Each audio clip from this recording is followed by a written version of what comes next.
2. Good evening. Good evening. How you doing? This is Coach Carvel Bailey, and I want to welcome you to another episode of Life and Basketball. Now, here on this show is where we talk about how both the game of basketball as well as life are synergistic and oftentimes interchangeable. When you understand certain things, certain concepts, certain fundamentals of the game of basketball, it will also apply to life. And so we bring on athletes, former athletes, coaches, former coaches, officials, former officials, as well as those individuals that have been instrumental in the game of basketball. And we just let them share their story of how a little orange ball has helped change, shape, and oftentimes save their lives. And they go about teaching the game as well as playing the game the exact same way. So the show is being brought to you by BASLETBALL Skill Development Academy, where we help parents of unrecruited or under-recruited student athletes find the right fit and the right opportunity for them. Show is also being brought to you by Understanding Life Through the Game of Basketball. The show was indeed birthed from this book. We are on season 4 right now, and the show is birthed from this book, Understanding Life Through the Game of Basketball. The show is called Life and Basketball, again, because they have so much synergy and they intertwine. And each individual that I bring onto the show, I intentionally bring individuals on the show that have been taught the game this way and teach the game this way, and what I call doing it the right way. And so I'll post links up, a little bit later on about how and where you can purchase the book, and some other goodies as well. But tonight, I am pleased to have back on the show. This individual was on season 2 of our show, and proud to have him back now on season 4. Somebody that has, been very instrumental with BASLETBALL Skill Development Academy, hands down. Helping me sharpen my axe, sharpening my sword, just with becoming a better leader, becoming a better coach. But this individual is, a basketball savant, a tremendous basketball mind, has been all over the world multiple times around, playing a game that he loves and being able to do what he loves. So he hasn't really worked, if you look at it from that standpoint, other than working to get his body ready to be able to do what he does best. And so this individual, we come from the same neighborhoods, and I've seen the development in this individual and the growth of this individual, not only as a basketball player, as he was on his way out the game, but I've also seen his development as a business person, as well as just a man, a father, a husband, just getting better and better and better each and every year, each and every day. I am super proud to bring back onto the show, again, somebody that I have a ton of respect for, somebody that I've learned from, somebody that is always willing to pick up the phone and call, not only if he may have a favor that needs to be done or a question, but also somebody that will pick up the phone when I call and is just as willing to be able to offer advice, be it if he's in Wisconsin or if he's all the way in Europe, like it has been done, trust me. But I'm happy and pleased to bring on Chicago Heights' own, Marquette's own, Joe Chapman. Chat, how you doing, my brother? Hey, I'm good, brother. How you doing? Man, I'm doing amazing, man. I'm doing amazing. Glad to have you back on the show, man. It's always good, it's nothing but, brotherly conversation here, man. The same way we, always do if it's, before the camera goes on or face-to-face in the gym, whatever, just talking about how basketball, has been instrumental in our lives, and how, we've just been able to use this platform to be able to not only teach it the right way, but use it to help us kind of live the right way too. So right. First and foremost, man, how are you and the family doing during this time? We're doing great, man. I mean, we're doing as best as anyone else that, that can do it. Like I say, I wake up every day and thinking about helping others. So, with the boys, they get up and do their classwork. And we got our youngest kid is about 14 months, Trevor, and Okay. he just brings life to us every day. Yep. Seeing it from a different lens where he don't know anything that's going on. He's just glad to see mom and dad, and walking and taking his first steps, and stuff like that. So it's been great to go through this because we're always on the move. So to sit me down and actually see the kids grow and be a part of what they're doing every day, it's been great. And obviously we're going through a pandemic, but if you wake up every day and you got a list in front of you to achieve and go through, it's just a regular day to me. I think you wake up and the glass is always half full with me. I love it, man. I love it. Yeah, just happy that you and the family is doing well and safe and everything. Before we get into it, man, can you explain to the people a little bit about who is Joseph Edward Chapman, the man? Yeah, I mean, there's different layers. I think it starts with growing up in Chicago Heights, born, in Chicago, Roseland Hospital. Stayed in the Chicago area until about 7 or 8. Yep. Moved to the Heights, where life was different as far Mm-hmm. as growing up poor, growing up on Section 8, and you don't really realize what's going on because you got your family, you got your friends, and you're all in this little bubble together. It Mm-hmm. doesn't feel like you're too poor. It doesn't feel like you're rich or anything like that. You just, you have each other to rely on. I think that's a big part of who I am is my family base. People that really cared about me. My mom obviously raised me. My dad put the ball in my hand. He wasn't as around as much as I would like, but he put the ball in my hand. He showed me how to play. He took me to the courts, West Pullman, and just showed me how to play the game of basketball. My mom raised me, and she did a great job of that. And growing up in that area is just tough. Guys, you have to survive. I mean, Yep. whatever your friends are doing, you better learn how to do, whether good, bad, or indifferent. You better learn it, or you're gonna be left out, Yep. and they're gonna pick on you. They're gonna bully you. You have to learn how to survive at an early age, and so I think a lot of people that's from that era learn how to survive more than anything. Mm. So when you get to, colleges and high school and stuff like that, you're in survival mode because that's how you've been raised in Yep. that era. Yep. Yeah, I love it, man. And you said something right off the bat that I think is like crucial in terms of our everyday life. You said that as long as as long as we waking up every morning, that's something to be thankful for, obviously.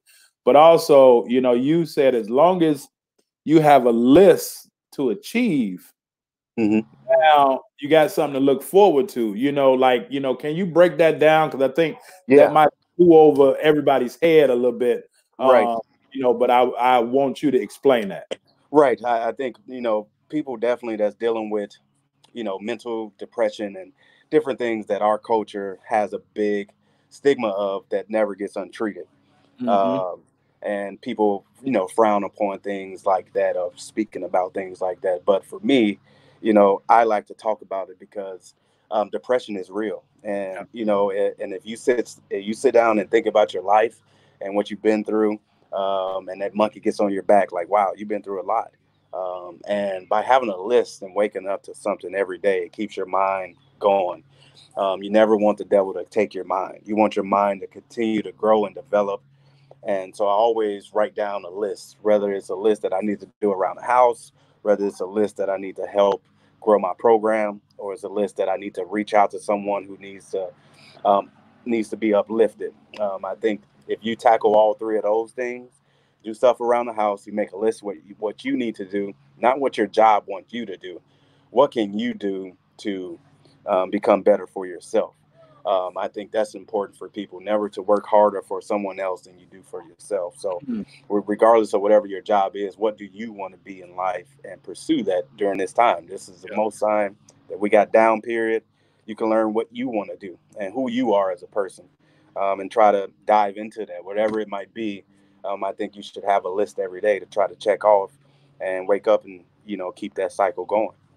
Yeah, I love it, man. You said, for those that's watching, I want you, again, anytime you cut this show on, you should have your pen and paper and be taking notes. But Chap said that your list should consist of three things, which is things to do around the house, things that you need to do to improve yourself, but then also things that you can do to make somebody else's life better. Right. Yeah, that I mean, that's something to wake up to every morning, Chap. You know what I'm Right. saying? And I didn't want that to pass everybody's ears, because you just kind of, and obviously you do it so much to where it's part of your normal everyday routine because it just rolled off your lips and you Right. kept going with it. So, Right. so I mean, I want people to, understand that.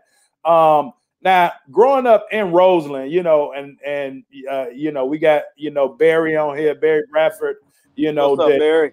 does a great job, man. And Barry was on the show, not too long ago. But Barry has, his, dad has, a furniture store around there, and growing Yeah. up in that area as well, from right around there. Like, can you talk about growing up in Roseland those first 5 to 7 years, like in that area, the West Pullman, the Roseland, the Pullman area, like how did that mold and become the foundation for Joe Chapman that we see today?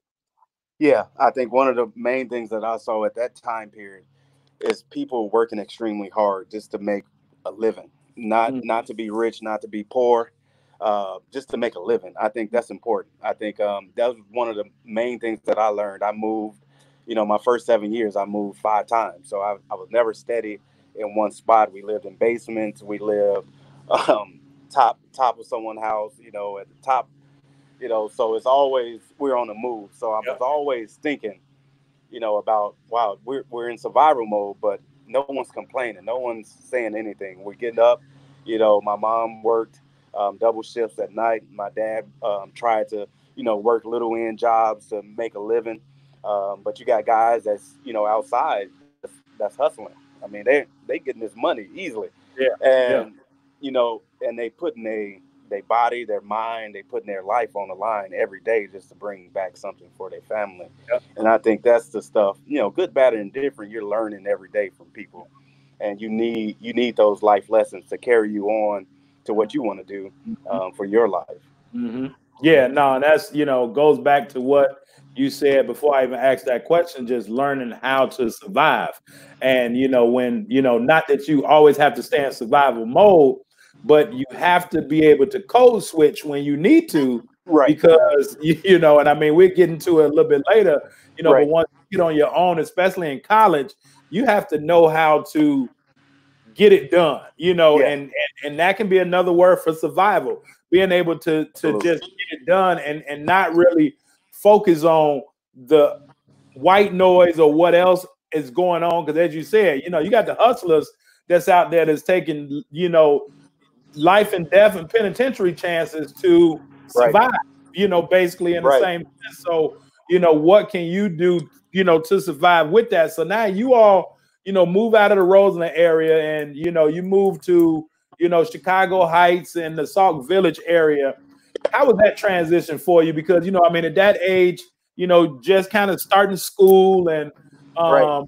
so now, moving to what some people may say is, okay, you move to the suburbs, but if you really know the suburbs, the Yeah, that ain't. suburbs, moving Yeah. to Chicago Heights, during that time was damn near the same as being in certain parts of the city. So how was Right. that Right. transition for you? Man, the first time we moved to Chicago Heights, moved to 16th Street in the apartment, and I turned and looked at my brother, and I just started crying. Like, Mm. listen, man, this ain't no better than what we just left. Yeah, you yeah, know, and the environment around, obviously, it was a tough time around, yeah, 16th Street, around that area, yeah, in the Heights. And when we lived there the first couple years, I got bullied.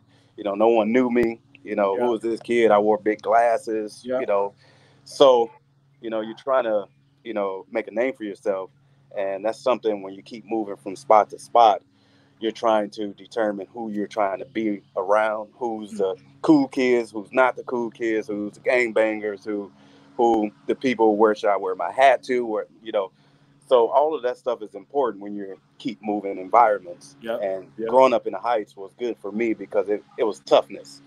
So Village, Four Heights, they told me how to be tough. I played on every court, and these guys taught me the game of basketball from a toughness point of view, and that's what we needed. Obviously, in those areas is one of the roughest areas in the state of Illinois as far as poverty wise. Yeah. So, I always joke around with friends that grew up in that era, like, wow, look at your stuff on the side of the curve. When we come home from school, like, damn, you just got evicted, you're just making fun of, each other. But at the same time, like I said in the beginning, you're in this bubble. You never know how bad it really is because you got people that care for you. You got your family, you got your people. So that time was definitely tough, but it shapes you for, the rest of your life.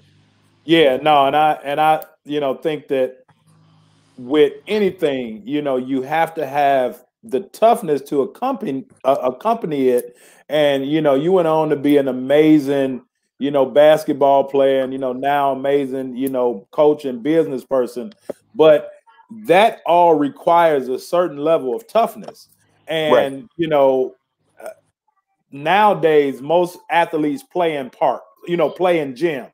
They don't really understand about playing on a blacktop, playing with those rubber basketballs, or getting that jam finger with that rubber ball, or waiting on the court, and if you lose, it may be a half hour, another hour before you get back on the court. And so that accompanied with now just the regular things in life. So how was basketball an escape for you? Well, especially early on, it was escape from reality. When I got to high school, I was in a gang from 5th grade to 8th grade, moving to the Heights to Sauk Village around 6th grade. And, I was in a gang. And, during that time, it was huge because you had to do something. Yeah. Or you're going to be one of those kids that's going to be left behind. Yeah. So you had to choose, so your friend groups became, if they doing that, I'm doing it too. I mean, you don't have people in your household to tell you what you're doing wrong. So at this time, my dad is not living with us, and he's out the house. So my mom worked night shift. So we had time to do whatever we want if we wanted to. Yeah. So, what sports did to me, especially early on, it gave me stability. It gave me 2 meals a day. School gave me 2 meals. I know I can eat breakfast and I got lunch. Yeah. So, and I don't care if it was free lunch or not. I'm in the line. You couldn't tell me, not to be. Yeah. So, and those kind of shaped me to have, character, discipline. I got to wake up and go to school every day. So from that point of view, it kind of changed who I was going to become in high school.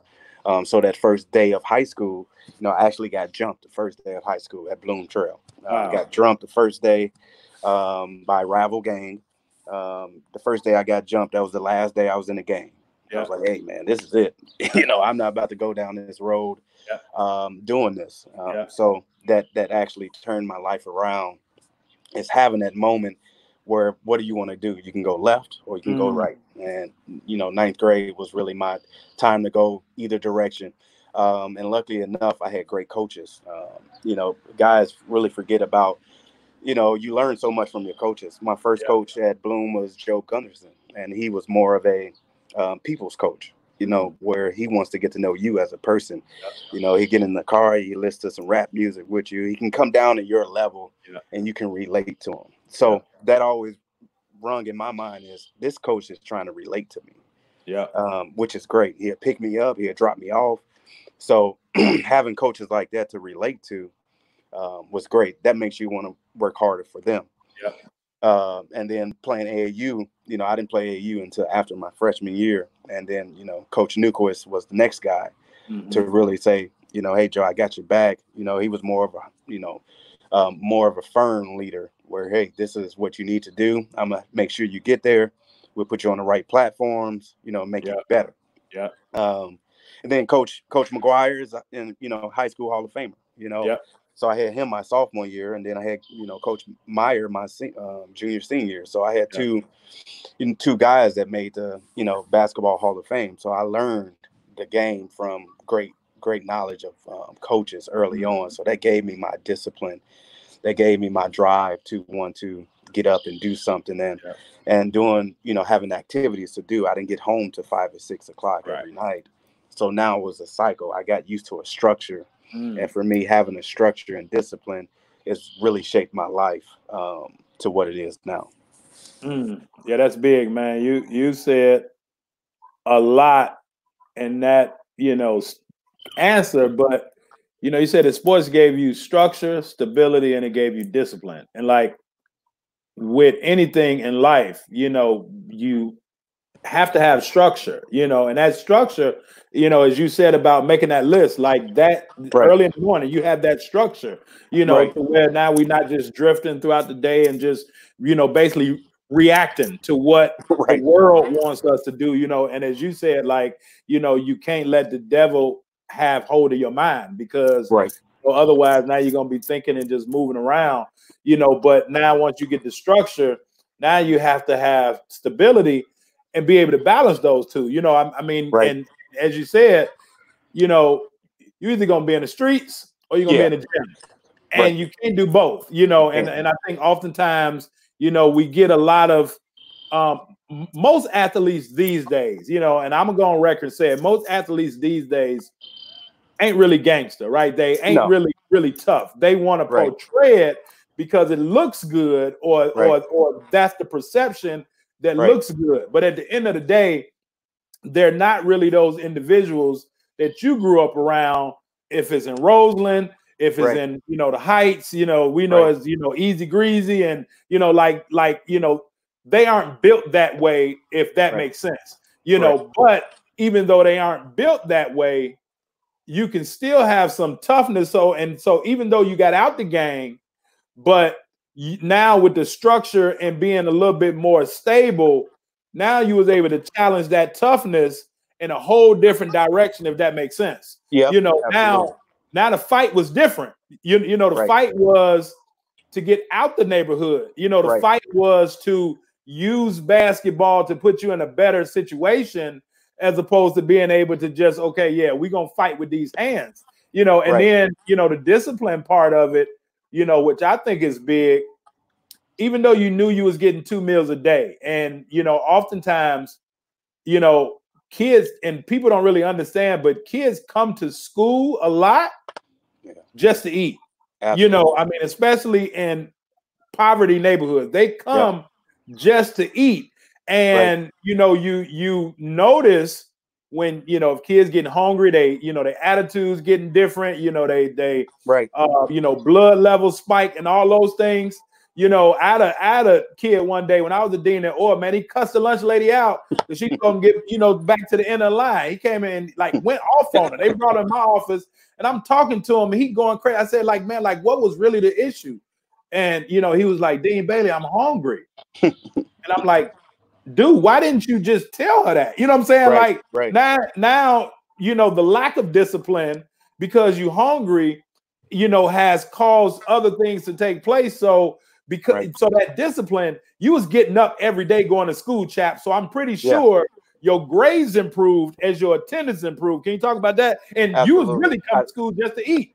Yeah, absolutely. I think, one, I think if you have that meal early on, it definitely gives you focus throughout the day. If you come to school starving, if you come to school not eating, you're going to be, not in tune in class. So by having that, it made my structure better. So I think by having that discipline, by having the structure of basketball, it helped with my grades, because I knew I had to get good grades. I knew I wasn't going to be my honor roll student or nothing like that, but I knew, after my freshman year, talking to my guidance counselor, he's like, hey, you want to go to college? You need 2.5 and an 18. I said, man, I can do both of those. Don't tell me to get a 3.5 or, a 32 or something like that on my ACT, but give me something that I can shoot for. Yep. and I'm gonna try to do it. And then that competition side takes over. You know, when you're in these classes, and you know they're gonna always give you this, like, you know, your athletes are not gonna be good in class, or they're gonna try to sleep, or, you know. So I try to always sit in the first 3 rows. You know, I always try to pay attention, because it's gonna be a lot of stuff that I don't know, because I Yep. haven't learned it. Yep. So I was never afraid to ask questions. You know, when I didn't know something, I might be late to the next class, because I'm gonna ask a question. Like, man, I don't know what you was talking about. Do you got a tutor? Do you got a, you know, something that I can do to, you know, keep this grade up? Because I'm not gonna let it drop just because I'm scared to ask a question. Yep. So I had that mentality early. I mean, even as a freshman, I walked into the cafeteria and I saw my sophomore and varsity coach, and I said, listen, I'm gonna be the best player that come through here. And they looked at me and like, man, I don't even know who the hell you are. So, you know, just stuff like that. I knew the history of the game. I knew that I knew what I needed to do to be considered one of the best players here, because I studied it. And I think that's kind of what's missing in this game today, is people, not every kid, but a lot of kids don't know who came before them. Absolutely. And they don't know, you know, how to ask questions to those guys that came before. So the Audie Matthews of the world, the Brandon Coles, the Larry McCoys, the Raymond McCoys, I ask these guys questions, you know, Claude White, like, hey, man, you know, what does it take to be successful at this level? Because I think it's important to have that structure and discipline. You can't have those things if you don't have knowledge of where you're trying to get to. Yeah, man, that's big. And you know, we gonna slow down for a minute, because I want to touch on these parts. And I mean, you know, as you said, you know, before we cut the camera on, like, you know, it ain't gonna be like, you know, season 2, it was a lot of education, but like, let's really give it to them, you know, tonight, because, you know, I mean, it's needed. You know, you already jumped into the mental health, you know, you know, talking about, you know, the importance of the proper nutrition, so that it can help fuel and feed your mind, so that you can be ready. But, you know, you stated, man, that you haven't learned things, right? So, you know, again, when I was the dean, students would get in trouble for things they had never been taught. Right. And it's like, okay, how can you punish somebody and they've never gotten it? You know, again, from low income communities or lower functioning schools, you know, because I mean, we're seeing the disparity in education, especially right now. You know, it's really being brought to the light. But at that time, you know, you're at a school, you know, like Bloom Trail, and then Bloom, but now the educational disparity is not the same as it would be, say, at a Lincoln Park. So there are things that, you know, but with the state standards, right? Joe Chapman should know this, but like Joe Chapman probably didn't get this in elementary school. So, you know, now you have to learn things from behind that you've never been taught.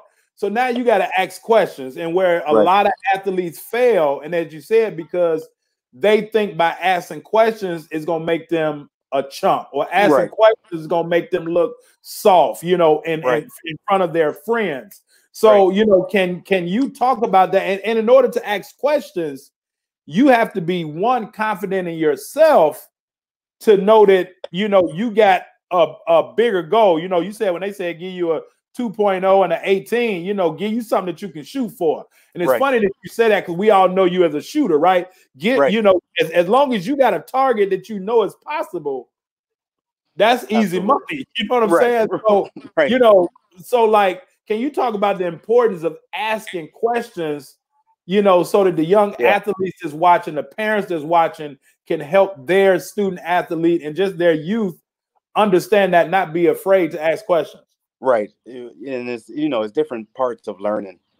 You know, some people I can just show a play to. Some people I have to get on the court and actually walk through it with them. Some people I can watch film with. Some people I have to, you know, I can just tell them.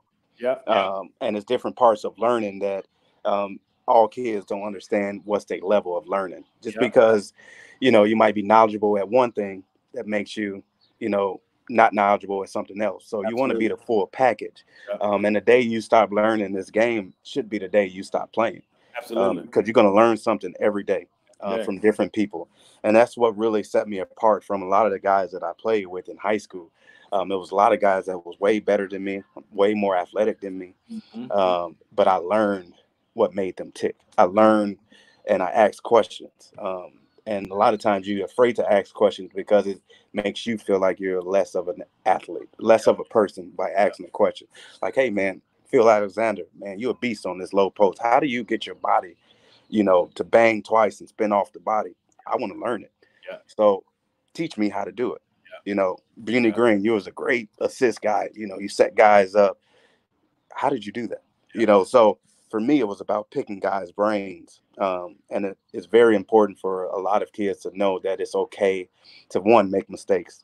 The day you stop playing would be your last turnover. You're going to make mistakes the rest of your career. Number two, it's okay to look at and talk to somebody about what you're going through. I think that's the hardest part. Some kids don't realize you only need one person to care. Once you find that one person, whether it's a janitor, whether it's a teacher, superintendent, your coach, you need that one person to say, your life means something to me. Yep. And once you find that person by asking questions, your life is going to change.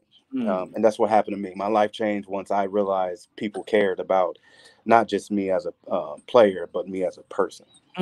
So my high school career, it got a lot better each year from sophomore year, freshman, sophomore, junior, senior. It got better because more people cared about me as a person. Me as a basketball player got better just by asking questions. And they both came along at the perfect time when I was in high school. Yeah.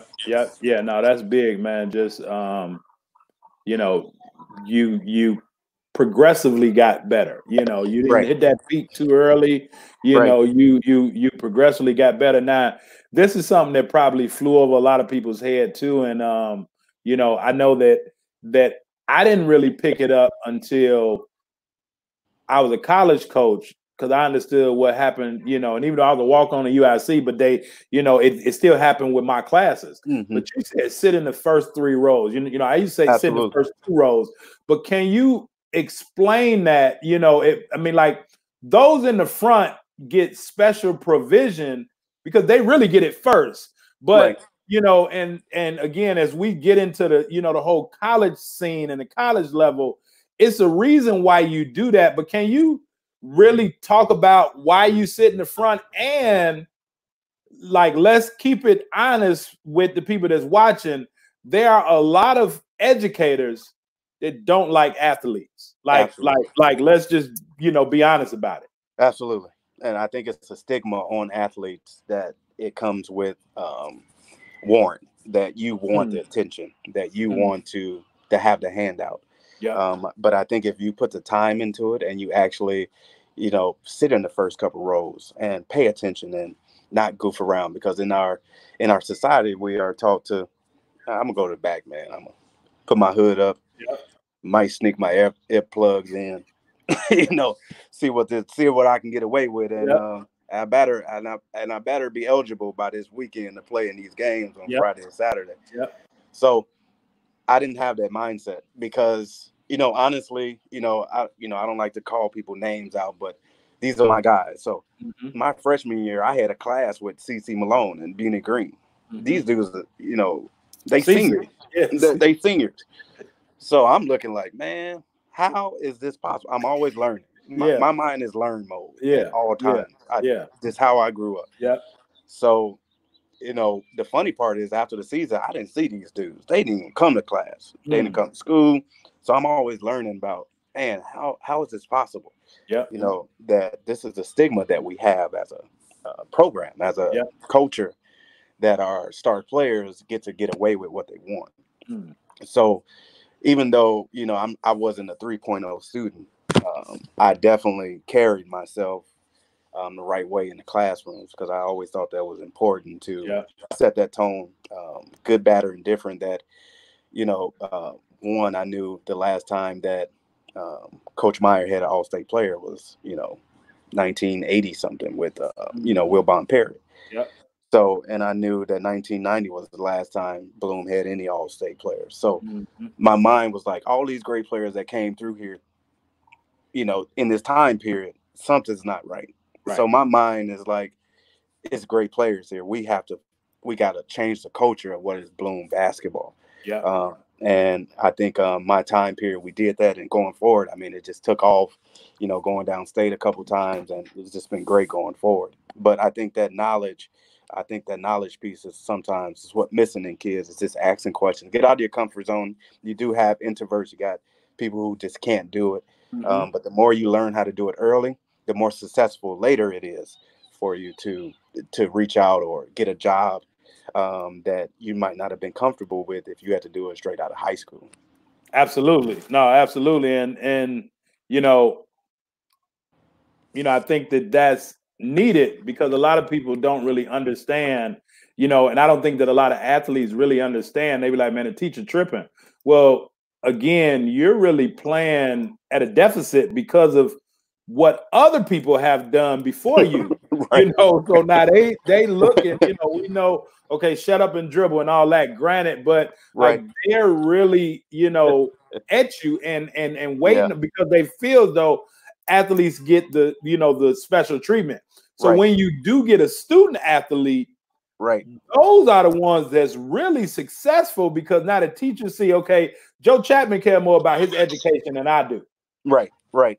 And so now, I'm gonna do everything that I can with helping Joe become the best that he can be. And as Paris said, like you have to be comfortable being uncomfortable. Absolutely. Because if you don't want to ask questions, if you don't want to, do your homework, and doing that homework is the history. I see on different message boards and things, and people talk about, Bloom had a great year this year. Coach Maddox, is on the stream, was watching, the stream. Coach Maddox does a great job, but people supposed to be like Bloom fans, and they're asking like, man, how good really was Raymond McCoy? And it's like, I didn't even go to Bloom, but like, how can you ask that question? If this is what you truly say, at the time of this recording, we all watching The Last Dance, and when it first came on, I told my wife, I said, I feel a certain way because I feel like I'm sharing my history with the world right now. Absolutely. Because we understood how we felt watching all of this play out, and now everybody gets to see it. But you have to be a student of the game. If you talk, if it's Brandon Coles, the Wilbon Perry's, but like you have to know what's come before you so that you'll know where it is that you're going. I'm pretty sure you did your homework at every stop along the way, because you had to. And by doing your homework, now you're confident to walk in as a freshman and say, I'm going to be the best dude to walk these hallways. Yeah, because if you don't have that confidence and if you don't know what's in front of you, you don't know what you're reaching for. It's always good to reach for something. Even if you don't make it to that point, you reach for it. You reach for that goal. And that's one of the things that I try to, tell the kids a lot today is reach for something that you're trying to be. If you don't make it, you don't make it, but you reached up there. And so you gotta have knowledge of, the guys that came before you. Absolutely. That's just an important piece of a lot of high school kids don't, they don't get that now. And you got a lot of old heads who, they think they were bigger than what they was too. I mean, you get that portion of it too, where they living through the kids, or, in my day, it was, I could have done this and that, where it's not as much of a appreciation of what's in front of you and like appreciate the kids that's been where you've been or the gym you played in and, help them succeed. It's more of a, you couldn't do nothing in my heyday, which, that's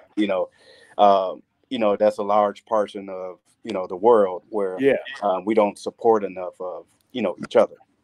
So, Bloom basketball definitely had great years the last few years, and it brought the community back together. I think that's what the main piece about, people that forget about the culture of Bloom be packed, the gyms back, and bring people in from, you got 5-6 communities, all, in one gym. So, it brings everyone together, even if it's just for an hour and a half out the day. And that's just positive that I haven't seen in a long time, just to see that gym packed again with people. That should have been the goal all along. It's to bring that because that's the number one thing that you want to have as your legacy is you brought people together. Yep. Yep. Absolutely. And, so, I always talk about how you have programs and then you have teams, right? So, when you talk, Bloom has always been a program. You mentioned all the people that has come before as well as all the people that's come after you, right? Right. That's a program. Now, each individual year, those are made up of different teams. We can talk about, the Daniel brothers or the Coles or the Perrys or, the McCoys, the Chapmans, the Ryan Holmes. We could talk about all these different teams, but it's a program. And the one thing that I liked about Bloom, and I even, actually before I got to the college level, when I left Hyde Park and I interviewed at Bloom, and I was the only person in the interview talking about, I didn't get the job, but I was the only person in the interview talking about what that school meant to the community. And other than the athletic director, I think all the other people are new. So now they coming into a situation that they don't know, and they looking and again, Chicago Heights, that whole area is blue blood. It's hard hat lunchbox. They just hard working. But as you said, for that hour and a half, 2 hours, that's an escape. Like what you were saying, growing up in Roseland, right? Or back, like that's an escape from reality to to a lot of people. So what can you do with that? And you played there, and I think what a lot of people don't know about you, Chap, is sophomore year. You get a lot of parents, they want they freshmen to play varsity or they sophomore kid to play varsity, may not be necessarily ready. Well, you started out sophomore year playing sophomore, and then after the Christmas break, they moved you up to varsity. Can you talk about that process and what happened with that? Yeah, I mean, it wasn't normal back then to move up because the teams are so good.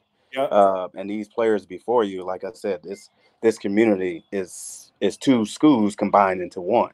So in 95, 96 is when they combined schools to make it one. Now you got, freshman A, freshman B, you got 60-some kids trying out for your team. And, so lucky enough that, we played freshmen, had a great year, and they had a great varsity year that year, came back the next year. We went like 13-1 as sophomores, and the varsity team just wasn't playing as well. They had all the talent that I've, even to this day, is probably the most talented team I played on, from top to bottom, with how many people can do so many different things, but it just wasn't meshing together. So at that time, they just asked us, hey, we need you guys to play, come off the bench, do what you do, provide that spark that the team needed. We didn't care how many points we scored. We were just going in there trying to win games. And we went into that year, we went into that state run 14-13. We had to, people were laughing at us. First game, we played, I think, Providence at home in regional, and they had a big fella, went to Duke, Michael Thompson. And, they thought we were projected to lose that game. That was the end of our season in the regional first game. So, and, we had a great game. The three sophomores had a great game. Robert Davis started. Me and Antonio Koo came off the bench, and we just gave them fits off the bench. And, the next game we played TJ Cummins, and everyone's like, there's no way you're going to HF and beating them with TJ. And I was like, I don't even know who TJ is. So, put me on them. I don't care. And, that was just our mentality because as a sophomore, you want to come in and win. It's not about who you're guarding, anything like that. So, and that was the first time Coach Crean saw me. He was recruiting TJ at the time, and then we beat them, and then he was recruiting Roger Powell, Jr. and we beat them, and he was like, and I'm guarding all the best players. So. And, we beat them. We had to play Kevin Menard, who actually went to Marquette. And, I just put on a show that game. And, Crean was like, I know you're a sophomore, but, you're on our radar. And he was the first coach to, actually come to my games and sit there and watch and stuff like that. And, a lot of kids don't realize the coaches are not seeing how many points you score, or they're looking at who you are as a person, who you're guarding. what is your niche that you're bringing to the Yeah. table? I don't need you to come in and score. I took charges. I led the team in charges every year. He was excited about that stuff, not, dropping 28 and 15. Yeah. It was like the intangible things that they're looking for in players to bring to their program. Talk about it. Yeah. And that's the stuff that, really separate me as a sophomore. As to when we got brought up, we brought a different mindset that it was defense first. And that's why we were here. Yeah. Yeah. And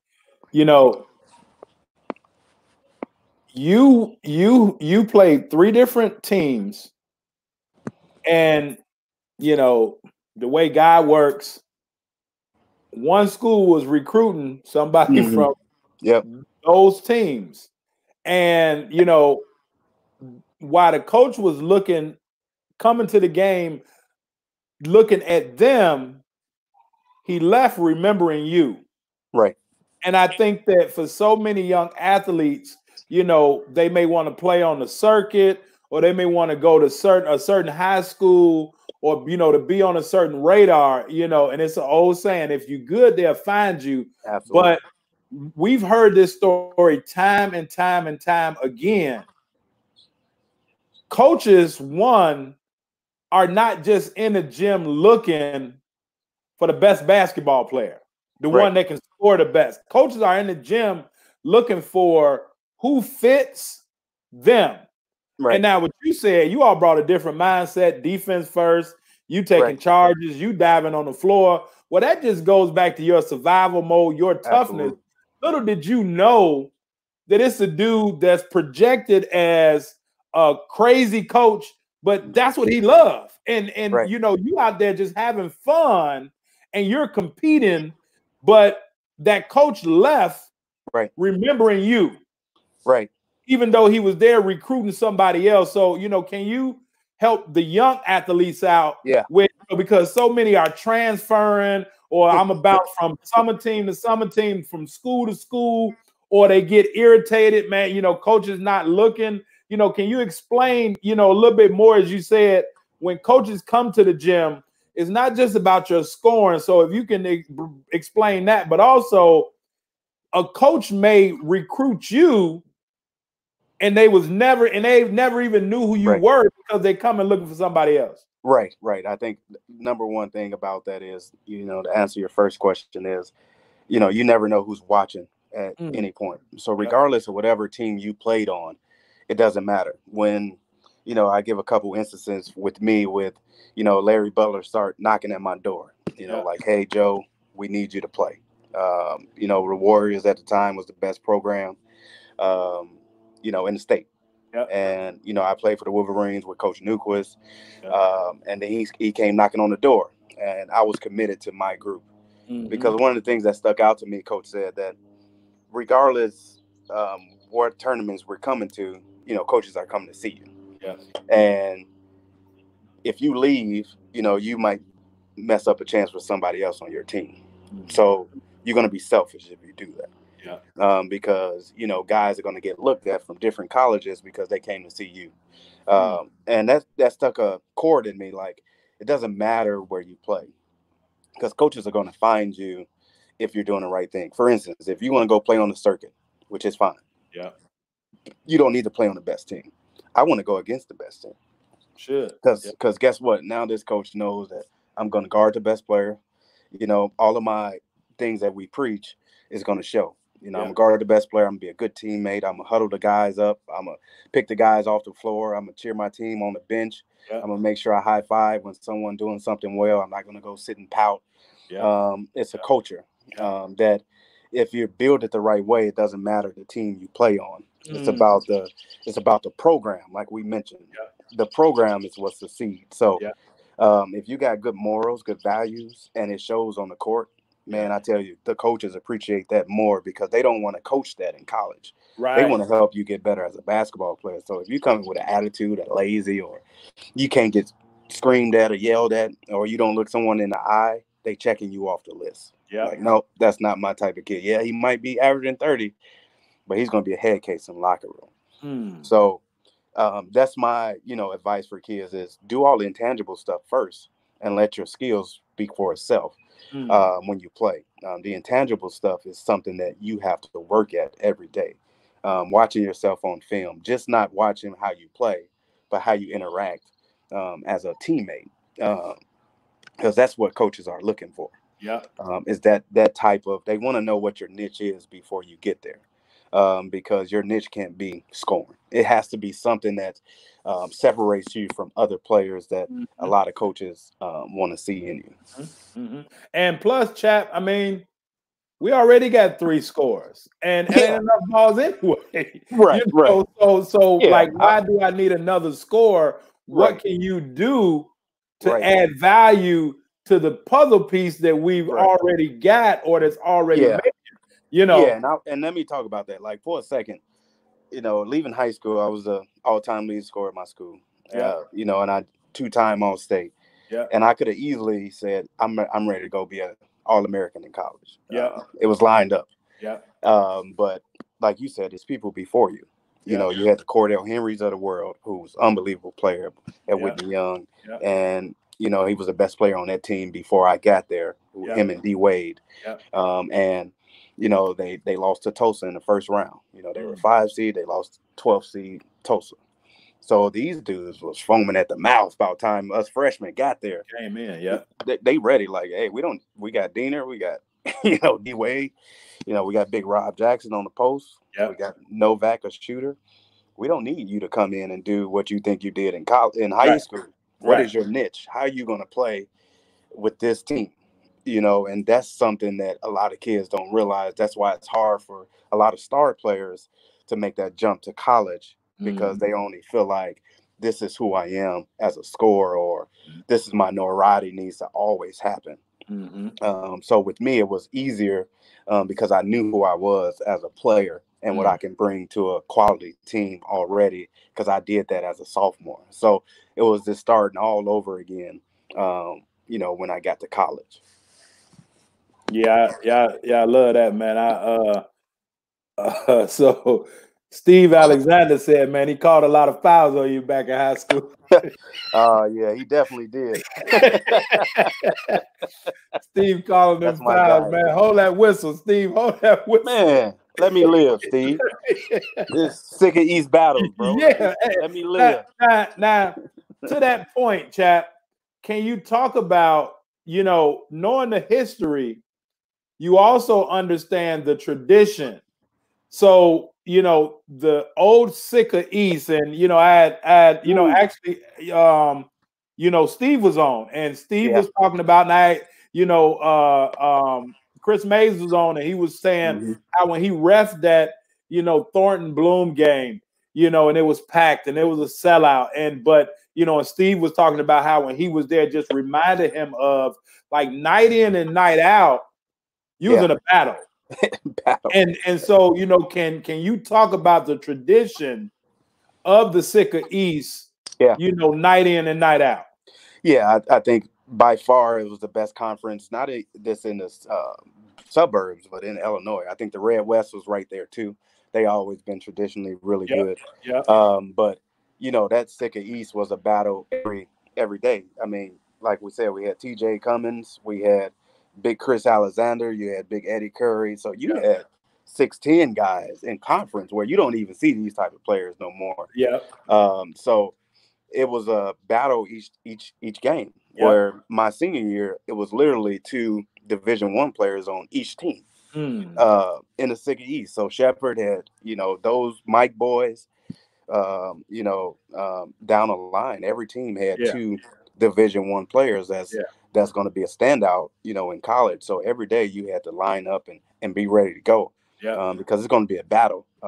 And it was fun because that character, we're not talking about regular suburbs. We're talking about Harvey. We're talking about Dalton.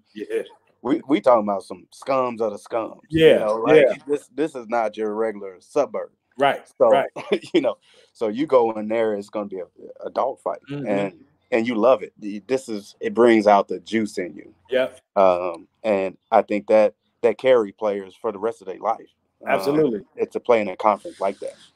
And it was for bragging rights too. I mean, because you know, I mean, if you frequent the same places, if it's, you know, Big Boys in the Heights or, you know, Harold's on 175th, you know what I'm saying, wherever, you know what I'm saying, you know, you know, getting you some pizza at Arnie's and, you know, whatever. Like, so depending on what neighborhood you was in, you know, everybody knew one another also. So, or in the summer, as going back to playing on the blacktop, you know, people would frequent, you know, we talked about again, you know, Barry and I talked about, you know, if you going to play at you know, in Independence Park over there, you know, Hazelcrest or, you know, whatever, but like, you know, you see each other, or, you know, a Woodgate Park where we was at, but people came from all over, you know, the I can't think of the name of the court. It ain't Rocket Park, but what's the court? King Park and King Park, yeah. King Park and Ashland Park. Yeah, Ashland Park, you know. You hope to get out of there with a win. You know what I'm saying? Because it's like, do I want to win or do I want to get into a fight because I won? You know, It's gonna be one or the other. Yeah. So you gotta have it done, man. And you know, just with that tradition, and as you know, you said you all were able to, you know, have a, you know, couple downstate runs. That, you know, Paris being petty, he want me to ask you who sent you home. I saw him being petty. He sent us home at Thornridge he had his good 6 points in that game. He sent us home, sent us packing that year. Now the biggest thing though, Chapman, I wanna do this real quick because I don't think that a lot of people really understand this. But can you talk about the shot? Can you see my screen? Yeah, I see it. So walk us through this. Man, listen, so the thing I remember the most about this game, obviously we had a replay show, you know, almost 10 years ago now, but you know, we knew this team was really good because they just beat up on Richards with D Wade. Yeah. And we wanted to play D Wade. You know, we were like, man, we ready, you know, get Richards out of here. Yeah. But Brother Rice was, you know, that good. Yeah. And so we had to actually slow the game down because these dudes averaged 60, 70 points a game. Yeah. So, you know, and they had, you know, 2 or 3 Division I players that we knew was ready to rock. Yeah. But like I said, that was probably the most talented team we played on because guys played out of position, you know, and P. Brown, get out of here. And, you know, I knew it was 40-40, you know, and I knew the ball was going to go to field. He was our best player. Yeah. And I knew he was going to get it on that block. I just wanted to get in position to get the rebound. Yeah. And by getting that rebound, I knew I just had time to get that tip. And at that time, I don't know if people remember, you got a gun and you got a horn. Right. The horn to go off, pow, then the gun to go off. So I think the tip beat one, but missed the other.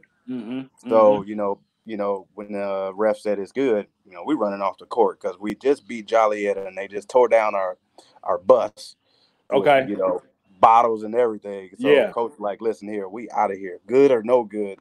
Let's get off this court and get back on the bus. Right. Yeah, we'll figure it out later. Yeah. Right. So, you know, that tip, it kind of started everything with me as far as, you know, people recruiting me, as far as getting notoriety and getting on the board, as far as getting ranked in the state and stuff like that. So that was the first year where it kind of took off for me as a personal player. And it kind of helped me, you know, be the player I was going to become.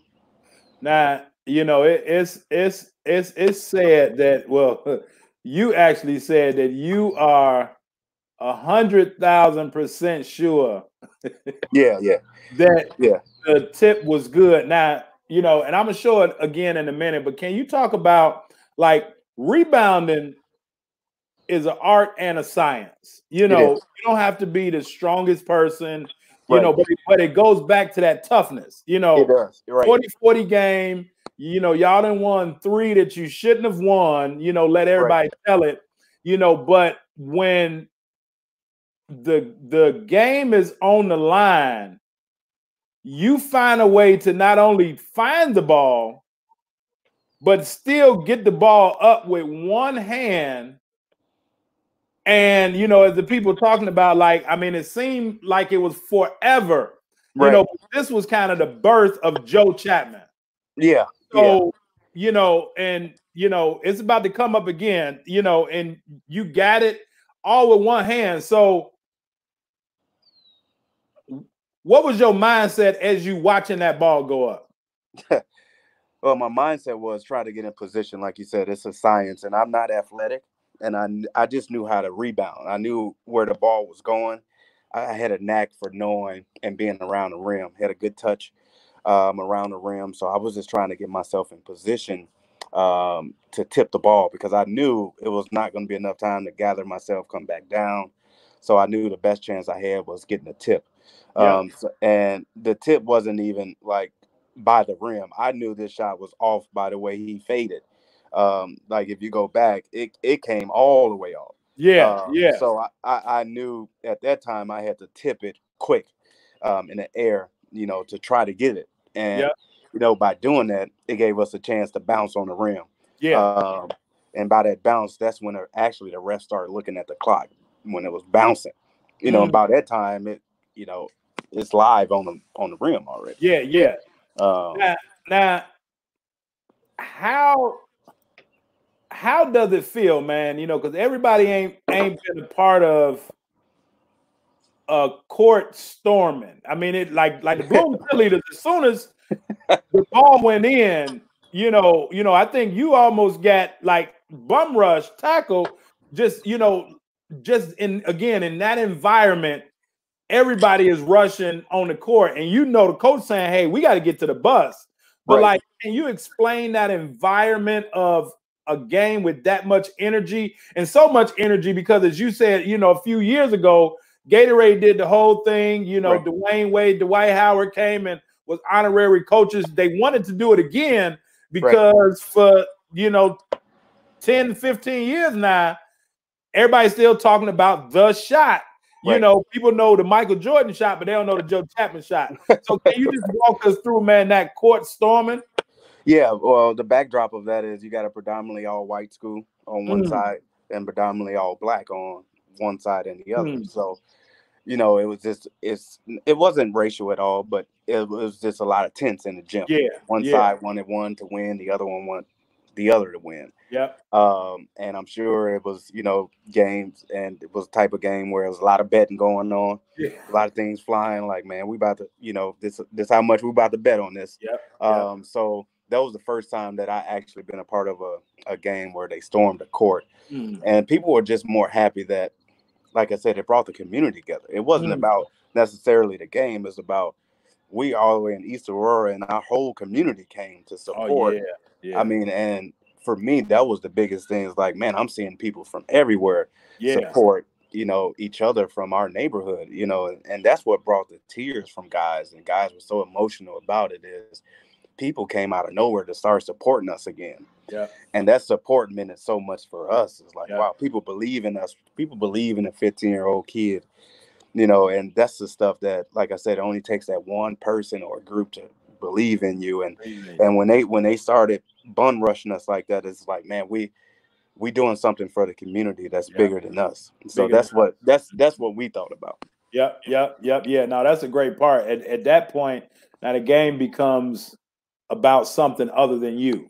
Right. And that's when it really gets enjoyable. And so, you know, you all go downstate. You know, Bloom hadn't been downstate probably since the 70s.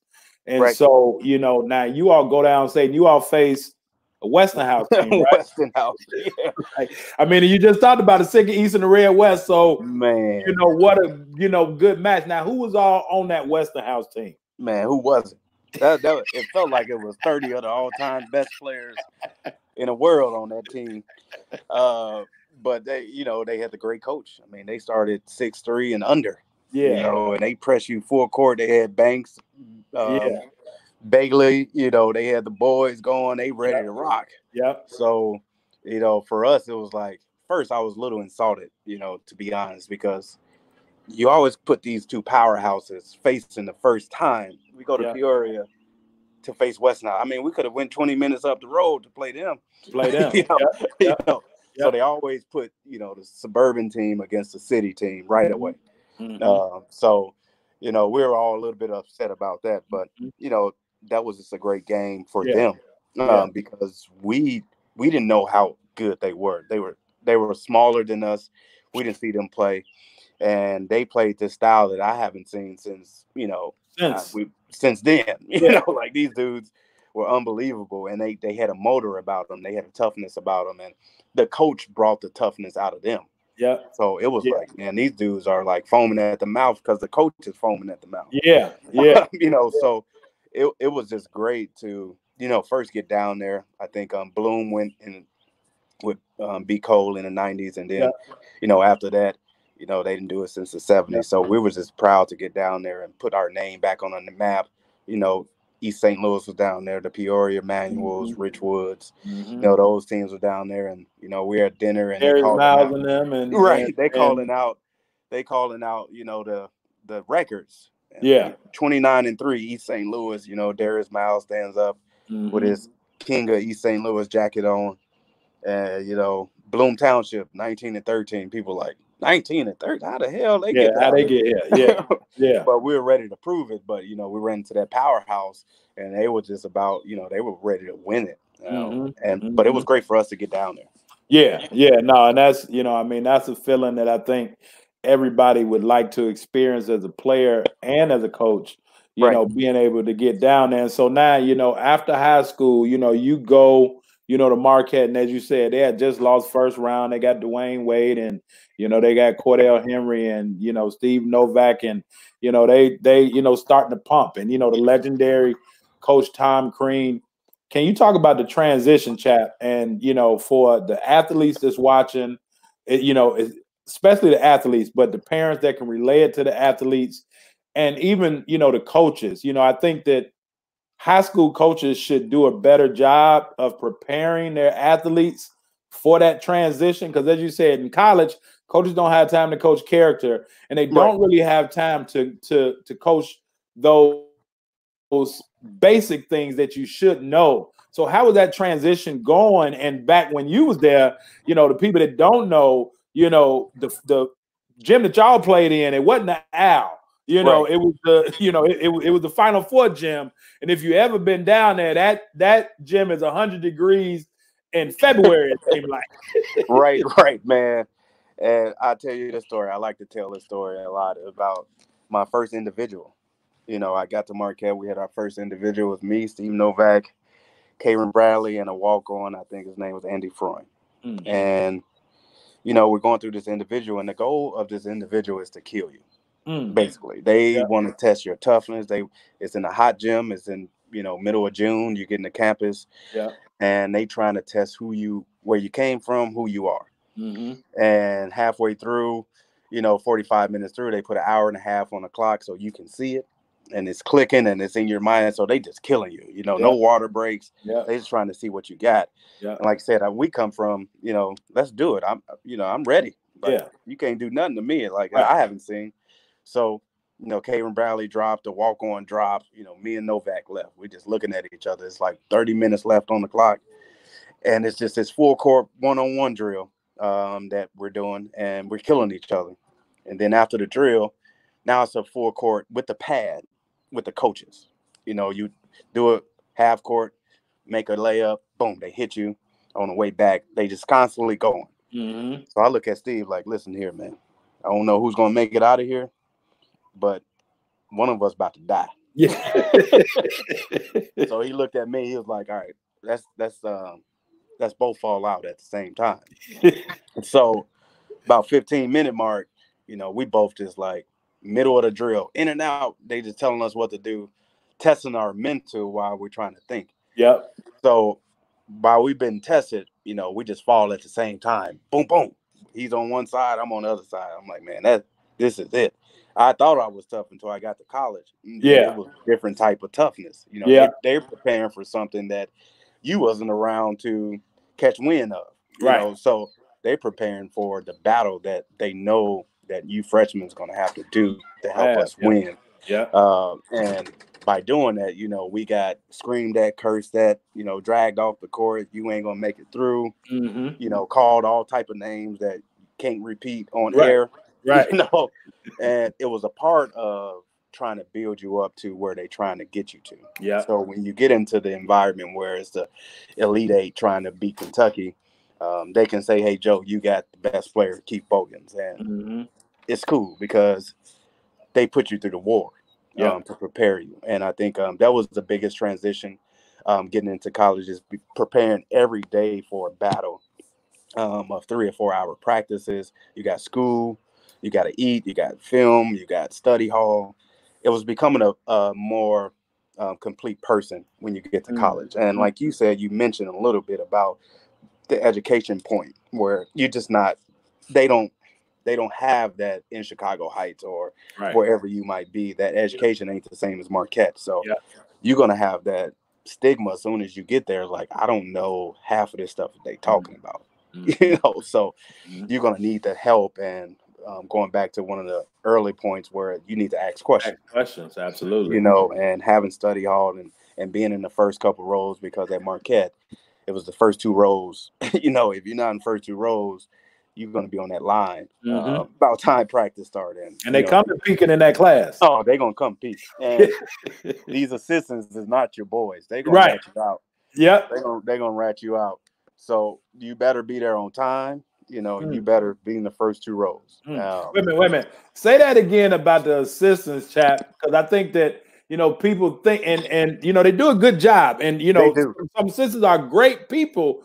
But at the end of the day, you or me is an easy choice for most people, right? So if Joe Chapman ain't been in class and Joe Chapman is not eligible, my job is at jeopardy. Is at jeopardy. So, can you talk about that where, they may be friendly, but they got a job to do too. And the coaches are on them just as hard as they on the players. They hold, Coach Green held all of his assistants accountable just as much as he did his players. So, when they recruiting you, they're going to tell you everything in the world and back over that, because that's what they want. They want you to believe in them. They want you to be nice enough to them. And you want to have that bond with the coach. It's like, wow, they care about me. But when you're in the trenches, and the things that they taught me in college is, we might be friends, but during this court time, I'm going to let you know exactly what you need to be doing. And I'm not going to hold my punches about how I'm going to tell you. Listen to the message. Don't listen to the tone. So when you screaming or when you hollering, what's coming out your mouth, only listen to like how hard you're saying it, but I'm not listening to actually your message is true. And sometimes if you grow up in an environment like we did, your tone says a lot, because your mom or dad might scream at you, and that tone sets you right. Like, damn, all right, my mom just screamed at me. I need to, get back. But as you get older, the tone shouldn't matter as much. It's about the message, and that's what I think Coach Green was great at. He was great at the tone, and he set the message the right way. So even if you didn't believe in or agree with how he said it, everything that came out that man's mouth was true. And he didn't care if he was a star player or if he was the guy who was the last guy off the bench. There's practice he threw D Wade out, or if he didn't touch the line, he'd call him out. And if he does that to the best player, you better fall in line too. So Absolutely. That's what some of the things, especially that first year, that we learned just about, being committed to something bigger than yourself. And you talked about it. I know me and you. One day we was walking back from the Final Four gym in the rec center back to the Al, and you had told me something that blew my mind about Coach Crean. One thing I knew about Coach Crean, they said that Coach Crean is hard on his assistants because he wants them to be in the office before he gets there, and he wants them to leave after he gets there. But then they said, but Coach Crean get in the office at 5 in the morning, and he may not leave until 10, 11 at night. So again, everybody can't play, say at a Marquette, just like everybody can't play just D1, but everybody can't play for certain type of coaches also, because going back to the message or the tone, you get that tone, it's gonna wilt you down. Now, if you're not mentally tough, going back to the Chicago Heights days, that in the Roseland, it built that toughness in you. So you were able to, okay, yeah, you know, I'm gonna deal with that and I'm gonna keep moving, you know. But the one thing that you told me, you was like, Vail, man, like my senior year, like you were basically done with your credits. Yeah, before like senior year, you know, or even before senior year started, because you said that Coach Cream made sure that you guys went to summer school each year. And so he was more concerned with you all using basketball and not necessarily letting basketball or the people around basketball use you. So can you talk about that? Yeah. So, you know, going to school, you know, I went to Marquette at 17. You know, so I was really young when I got to school, graduated at 20. And I never went home. Summers, anything. So when the season was over, you know, when it's time to most kids go home for their, you know, summer break, we get about a week off and we back at school. And we have to do both semesters of summer school. And we usually, what they like to do with us is take your hardest classes during the summer, because it's not 9 weeks; it's only about 5.5. So that's a good strategy. You know, so even if you're in there for 3 hours, I can deal with it because, you know, it's only 5 weeks. So what Coach was, you know, doing for us is he was setting up where, for me, what I liked about it was it wasn't nothing at home for me to get into, but nothing, something bad. Something was going to happen that, you know, where I shouldn't have been, where I should have been.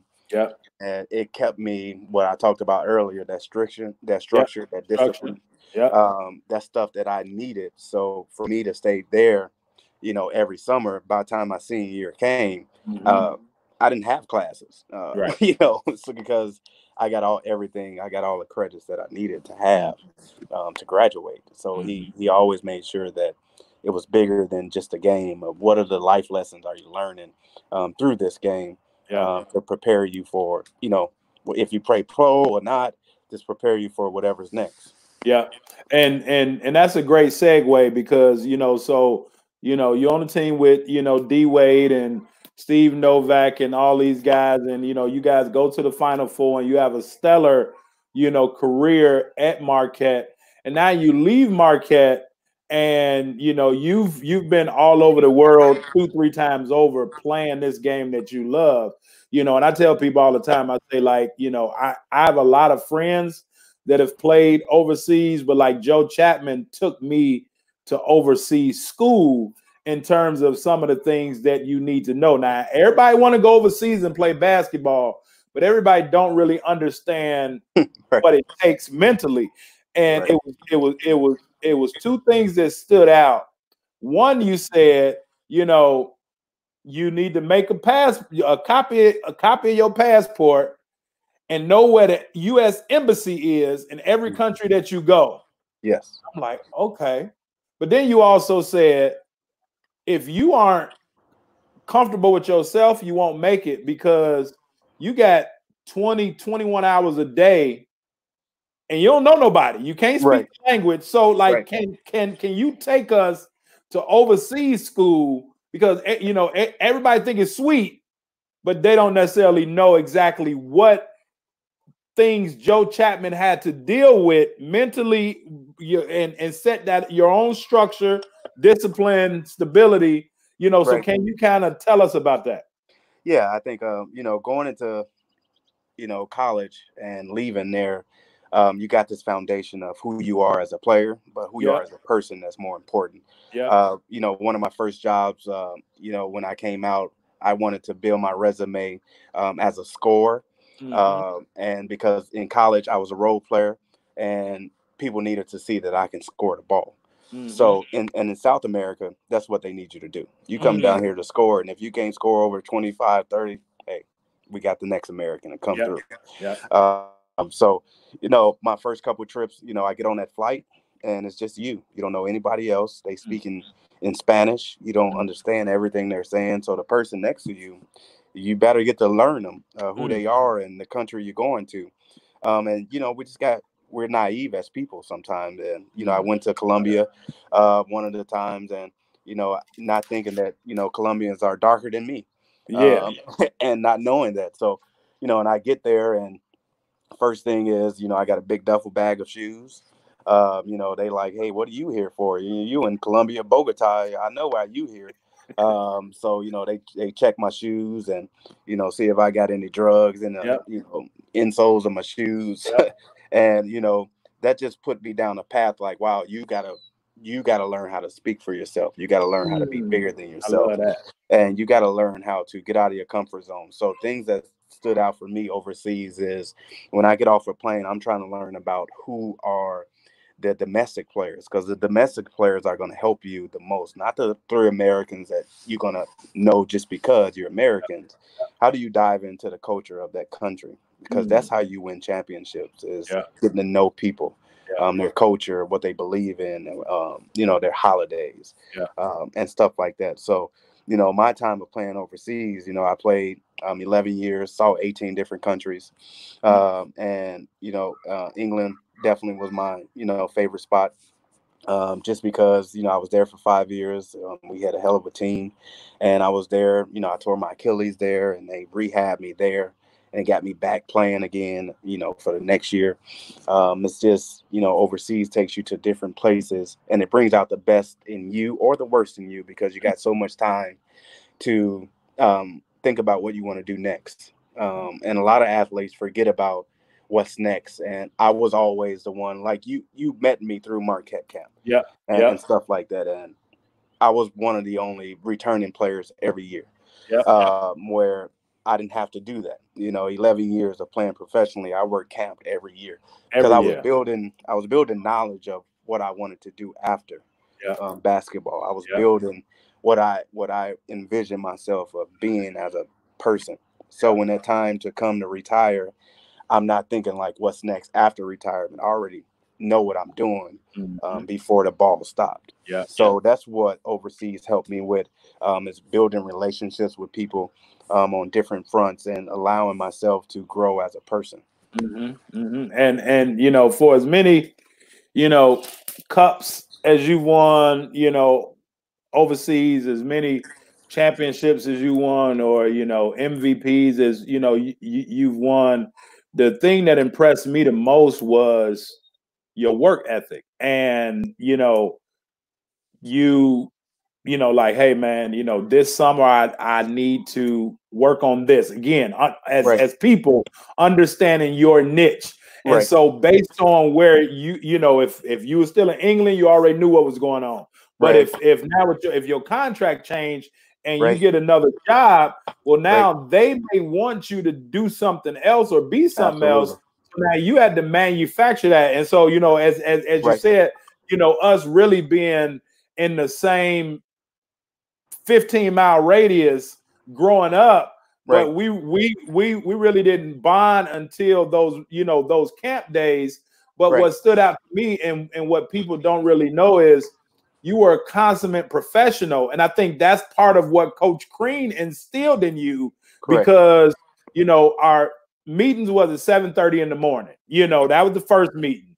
And Yep. so, you know, after our 7:30 meeting, you know, camp didn't start to maybe 9 o'clock, but between 8 and 9, you was getting a workout. You Right. know, at lunchtime, you was getting a workout. And Right.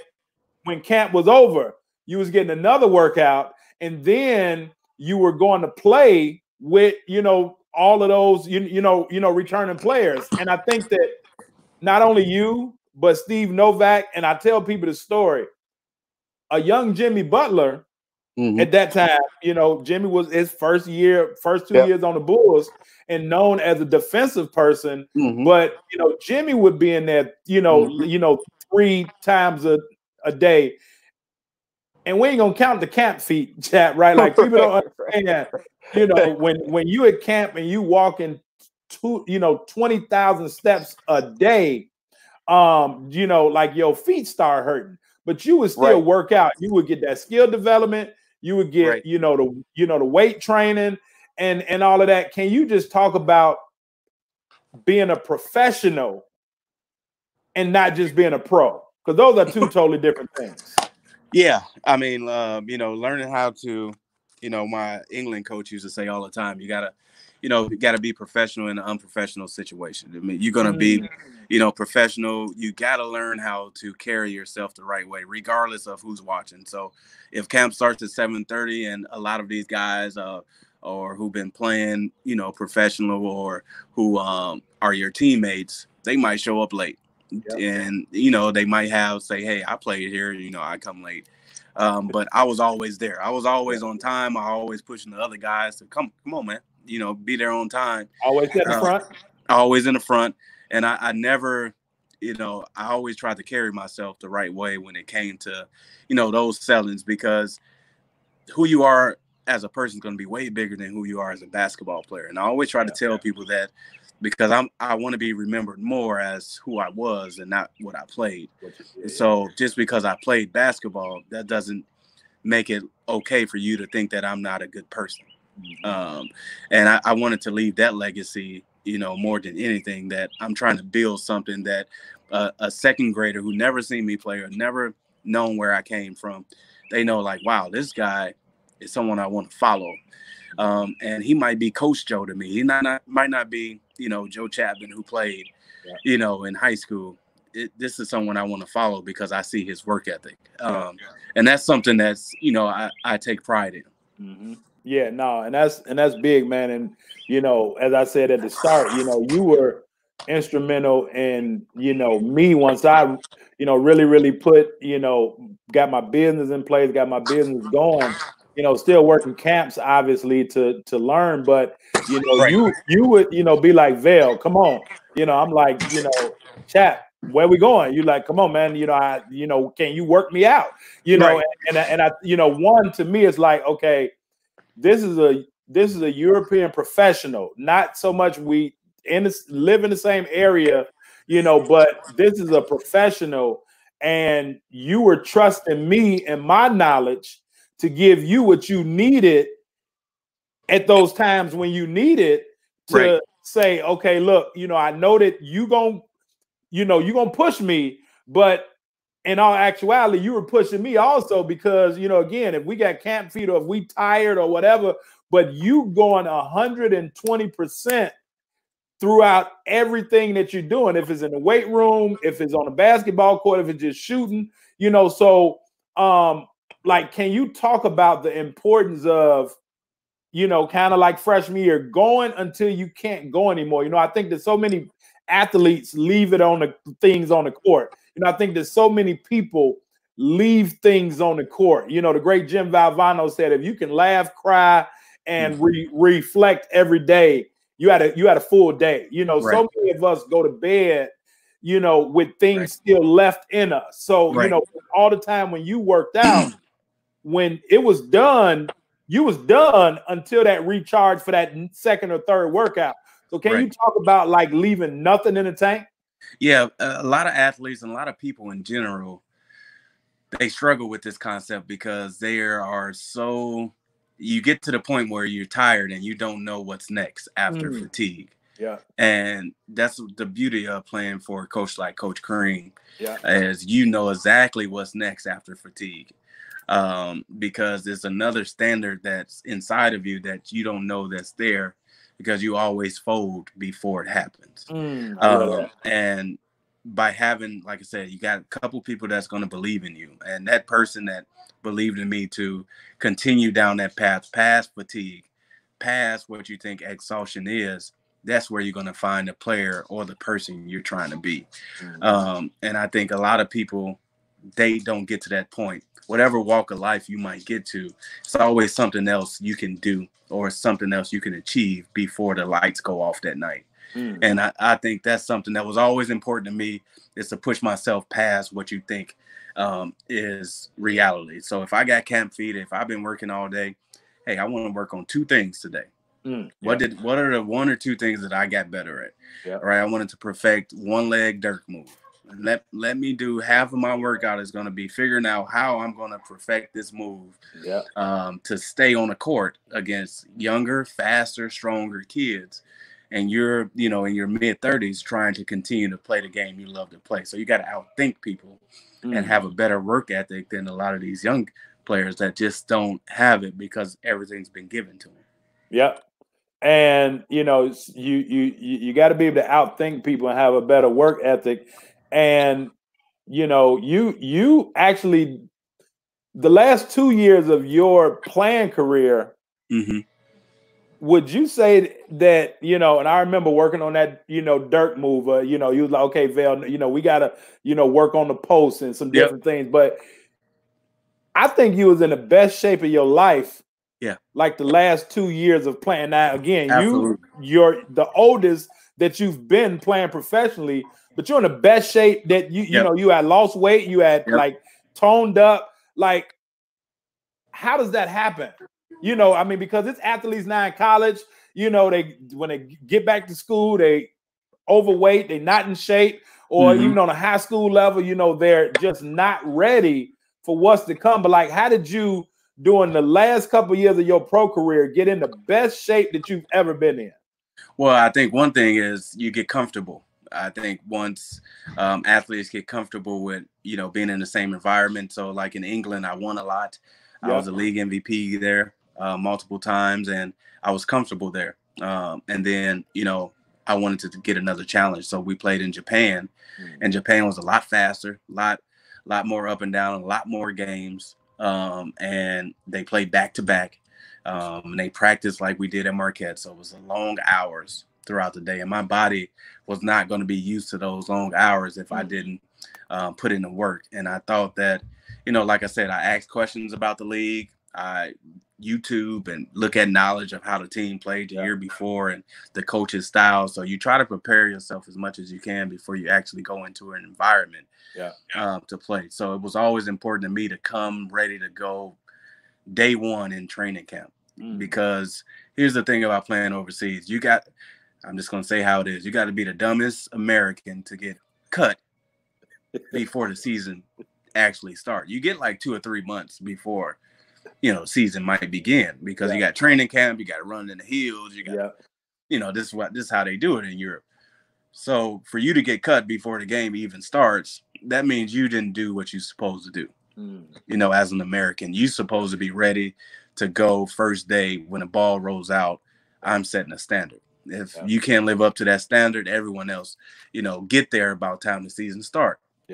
So if you get cut then, you haven't been doing what you're supposed to do. So, and you get a lot of stories of guys that getting cut, during training camp.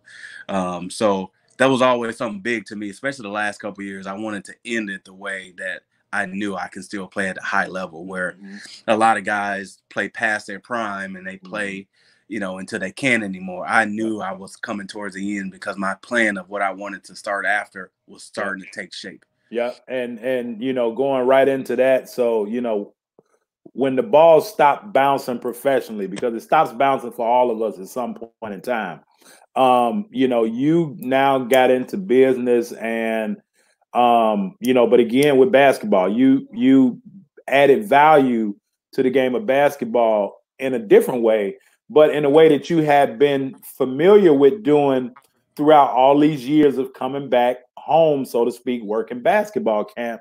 And you started Chapman Basketball Academy. CBA is one of the fastest growing, best programs out here for, young athletes.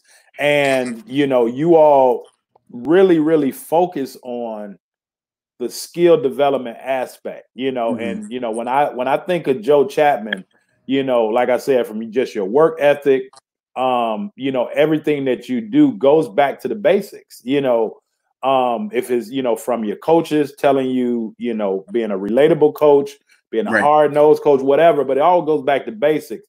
Can you talk about the importance of skill development, and then take us to the evolution of, like, where did CBA, come from? Like, what made you go there with Chapman Basketball Academy? Well, one of the things is, your time costs nothing. So if you really want to invest in athletes and invest in kids and invest in yourself, you have to put that time in.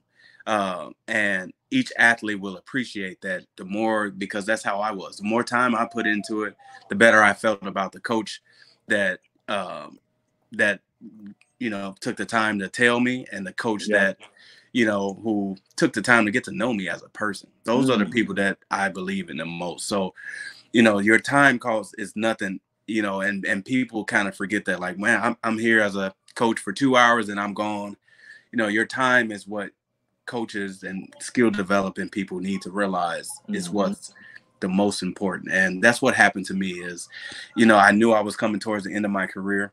And, every time I came home, I started training kids. And, when I came home and to me, girls basketball was, something I was passionate about because that's how I started. Yeah. I started with a player named Chloe Murata. I came home and coached her team in the summer times. And at that time, girls basketball wasn't as popular as it is now, as it's becoming. But it was more so about skill development. The girls appreciate more. They say thank you. They show up on time. They're not jumping teams. They're not thinking they better than you, or you need to show me how good you were or was. Right. They believe in everything you tell them. And for me, that's where the niche came. Like, okay, I think I can do this as academy is everything that I learned that I've been sharing for an hour and a half. It was been in my brain to let out. So how do I give back to the game what they gave me? Because it's not ours to keep. Where a lot of these old heads that's been, I was like this and that in the 80s, 90s. I did this and that. Well, what are you doing now? Right. For the next generation. And I think that was always important for me is everything that I learned, it wasn't about me. It was about helping somebody else who's going to go through what I went through. And so when CBA started, 2016, that's when I retired. And I retired with a contract that I could have continued to play. And when I retired, I had about 35 clients that I was training at the time. And I had to make a choice between going back to play or you got all these kids now. And what are you going to do with it? Are you going to, put the time and work in to make it something special? Or are you just going to continue to come back every summer and do it this way? So I decided then that, my career is done by choice and I'm going to start working out the next generation and really developing them as a youth. And by having the best player, the girl player, Chloe Murata, it kind of helped my company because she was the best player in the state. We helped her, along the way to go to Marquette University. So it was one of our first players to, get signed, and she was my first player. So it kind of gave me that wave, like I can do this. And, by doing that, parents asked me like, hey, Joe, there's no AAU teams that's, on this path where you are now. Would you mind doing that? Because you do skill development great, and we believe in everything that you're talking about. And we want to, have an AAU program to represent the values that you have as a player and a person. So, CBA started in 2017, a year later as an AAU program with 5 teams. And, 2 years later, you fast forward now, we have 50 teams of, boys and girls. About 1,500 kids that's in our program that we take very pride in because we don't steal them. We don't go to another program and ask them for their kids or go behind their back or play or our kids playing with 2 or 3 other teams. We preach the right way. And, I'm lucky enough to have enough, staffers and coaches and parents that believe in the philosophies that we're trying to teach. And, it kind of took off from there as far as how we deal with, tournaments we go to or road trips. We always try to carry ourselves the right way to represent something that's bigger than us. Yeah. I love that. And going back for a minute, when the summer started, like the year that you retired, and I know you was wavering, but was it not your plan at the start of the summer to go back and play? Because I think that I remember we had a conversation. I'm like, Chap, you still home? You're like, yeah, but I ain't going back. Like, yeah, I'm done. I'm like, and you like, I got, as you said, these 35 kids.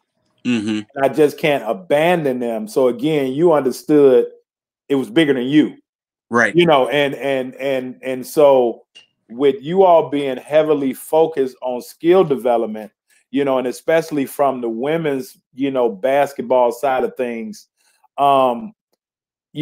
can you talk about how that trust and those relationships are vital with not only expanding the company, but being able to just like boost self-confidence in these individuals that you're working with, self-esteem? Like, can you talk about the things that some of these other teams may not even focus on because they just focus on winning?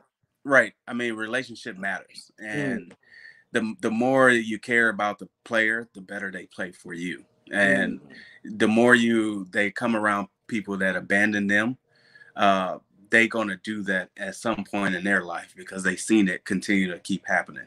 So for me, when it was time for me to make that decision, I had to do it cold turkey. It was no wavering from, am I going to go back in a year or two? I was like, no, this is it, because I'm in these people's life. And I need to show them they can do this exactly what I did. You're going to have different things that you go through, but that's all going to be help along the way. Whether it's, people that have passed away in your life, I can go to that level with you. Whether you're dealing with something, depression wise, I can help you down that path. It's just all the things that, kids go through where they do find that one person, like I talked about. Once they find that person that they believe in and trust, it's your obligation to take them. So when it's their time to do the same thing as someone else, they're ready. They're ready to do it. Yeah. And, I think people that's listening to you that may have never seen you before, may have never heard you, or, people and maybe even people in your program that, knows, or, people from the neighborhood that see this Joe Chapman, and like, oh, he's, humble and, like you've done a lot of things, but, as you just mentioned, you went through a lot of this, as you said, your dad wasn't in your life after, a certain point, early on, but also, you lost your mom, and, even during the college years. So can you just talk about how much that like pushes you each and every day to make sure that, you're continually making her proud?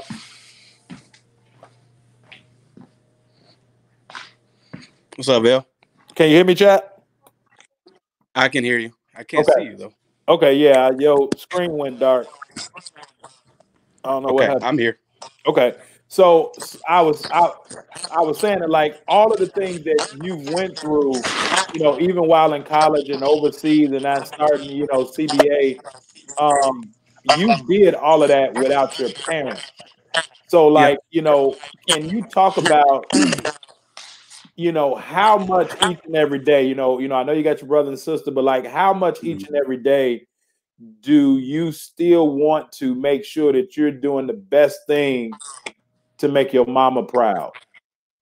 Well, yeah, that was a big thing for me is, when my mom passed, is to, carry her legacy with me.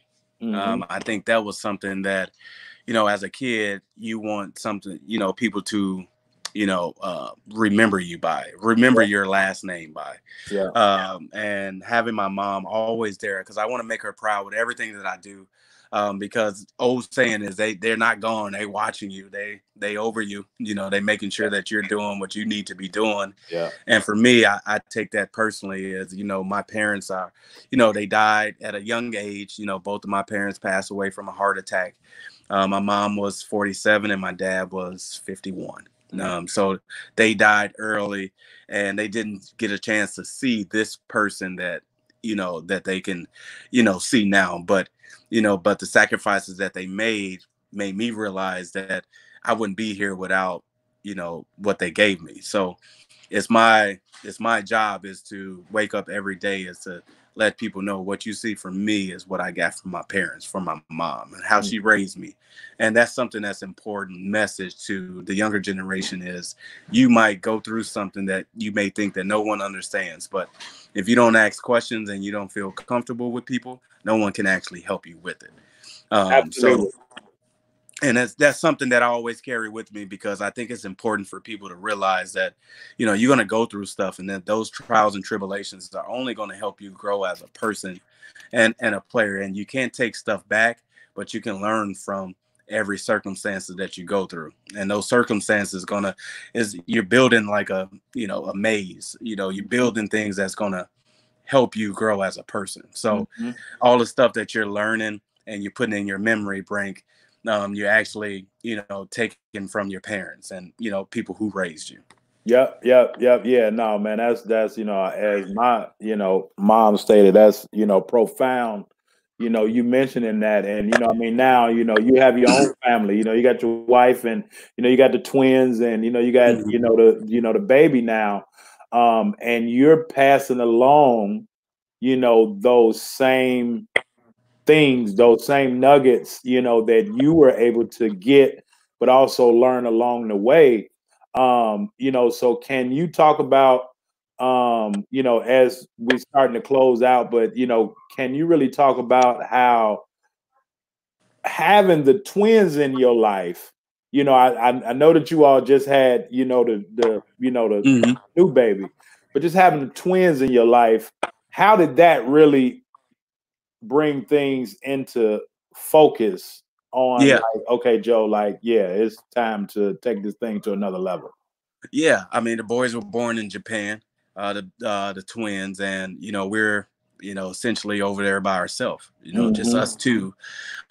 So for my wife to have that understanding that, hey, we're going to do this together. I want you to be there. She could have stayed home and been comfortable with her, her parents and everyone else that's going to support her. Yeah. But we went through this together, and we went to Japan, and like I said, that stuck out to me as a man, is now you got your own family. Yeah. But also, that was my last year that my dad was alive, and all the things that he might have done that you might have not, loved him for, or had that chip on your shoulder because, he wasn't there. That was the time that, like, okay, now I can let it go, because now I got boys and I want them to know him, and I want them to feel like, it's different stages of your life that your parents might go through that you don't understand until you have kids. Yeah.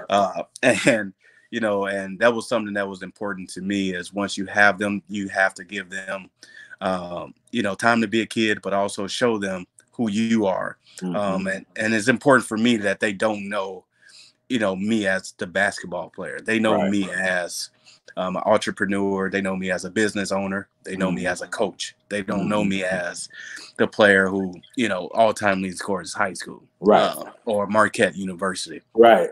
They know me of this side of me.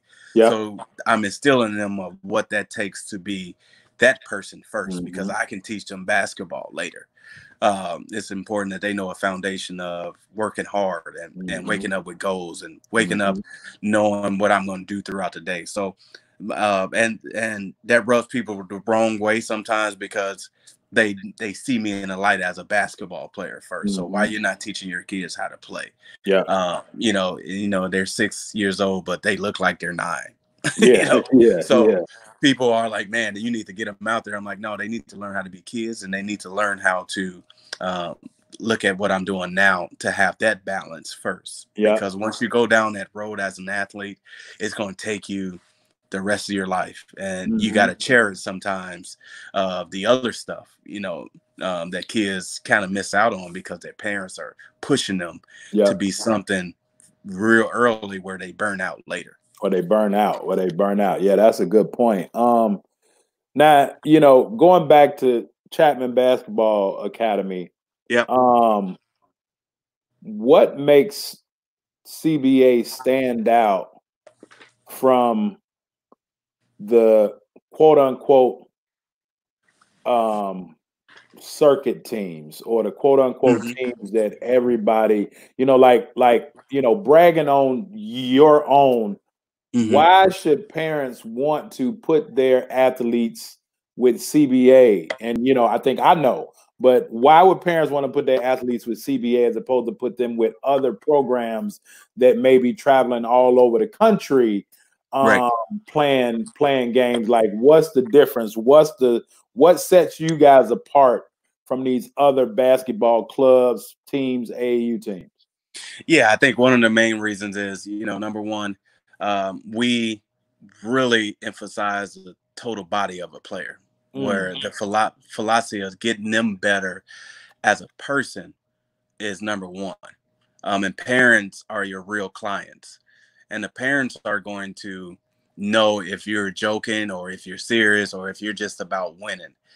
There comes a point in time in every program where you have to make a line. Is it about skill development? Is it about winning? Is it about the kids? And the programs that can do all three are game changers. So we hire recruiting directors. That's part of the program. We have ambassadors of the program. We have, a girls director, a guys director. So we need people to understand that it's not just about how your son is playing or how your daughter is playing. Yeah. It's about, are they getting better as a person each year? And that's what's more important to me is we're gonna put the time in the gym to make them better players. But if they're not a better person for their high school or their feeder program, then we're not doing our job. And our job is to make them a better person each year. And that's what we try to deliver in our message. And I think that's why we've grown the way we've grown over the years. It's because we preach the same message each time. And that has helped me become a better business owner during this pandemic. I think people start to see exactly what we are and what we're doing for our programs. And people who might be on a circuit and might be traveling around the world, they're not doing anything right now because that's who they are. Where my program, we still have 2 or 3 Zoom calls a week. We have practices through Zoom. We have strength and conditioning through Zoom. They meet with a coach once a week to talk about life. And, so people are starting to see for themselves why we are different.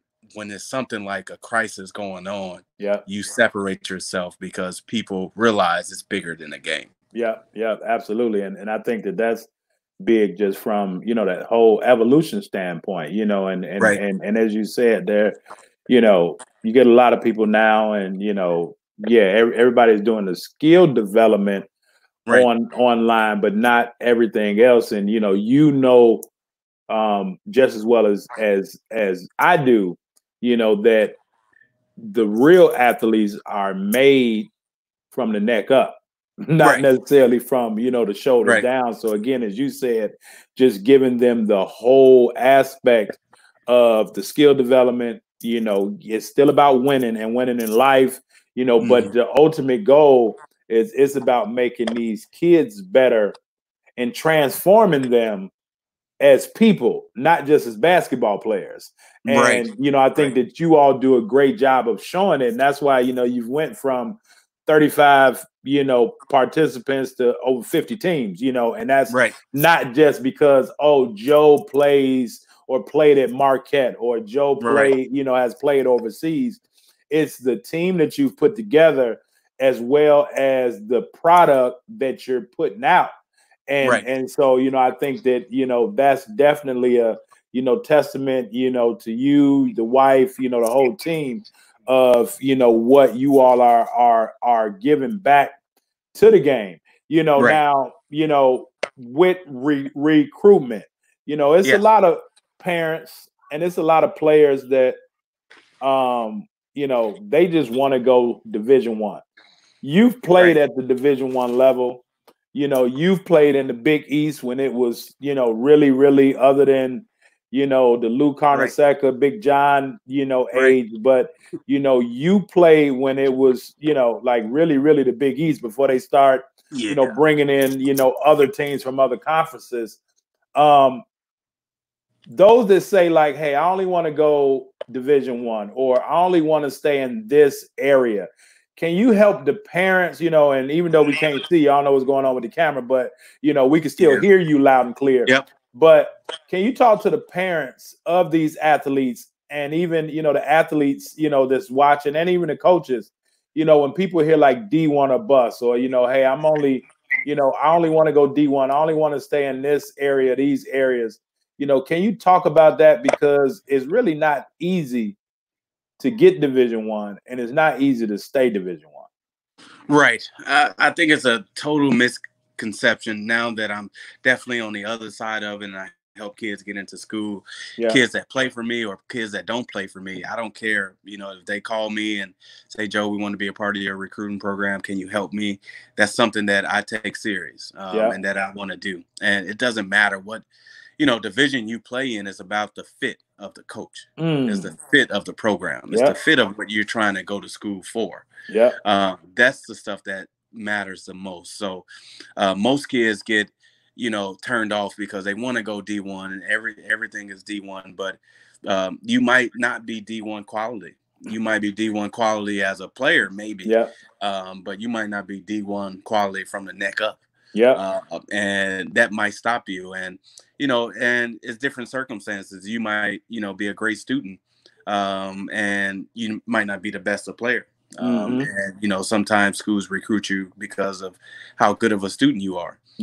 So, you know, that's the things that, you know, a lot of parents, you know, misread because it's great Division IIs that get scholarships. It's great NAIA schools, Division IIIs, junior colleges. There's so many divisions of NAIA, Division I, Division II, where you get scholarships. And a lot of these players that played in these schools, they have great careers afterward. Like I said, it's about the fit for you. That's way more important than what level you go play at. Yeah, I love it. And I, you know, tell, you know, parents that all the time. And, you know, even on a high school level is, you know, how does it fit you? You know, because again, it's over 800 people in the transfer portal right now, you know, and more is going each and every day, you know, but it's like you're transferring for a number of reasons, obviously, you know, but you didn't pick the right fit. I mean, as you said, Marquette didn't need you to be a scorer when you got there, you know, like that wasn't needed. But if you want to go be a scorer, now you find out that Coach Crean say, hey, Chapman, pass Dwayne Wade the ball. We don't need you to, you know, to score. Now your feelings get hurt. And, you know, now you're ready to transfer, you know, like just being able to deal with the adversity. And as you said, just growing up, having that toughness, you know, as well as we have athletes that, you know, may go and you have the administrative changes that none of us can do nothing about. If you get a new president, new athletic director, they want to bring in their own people, you know, and now those things change. But if it's not the right fit, and I think that you phrased it good, like, is the culture right fit? Because even though you're playing for a team, you know, I think players choose schools based on the coach, based on the players that's there, and then based on the actual school. Like, I mean, what you think? Can you talk about that? Yeah, because it's not the school that recruits you, it's the coach. The coach is the person who, you know, put their career on the line to bring you to the school that they currently in.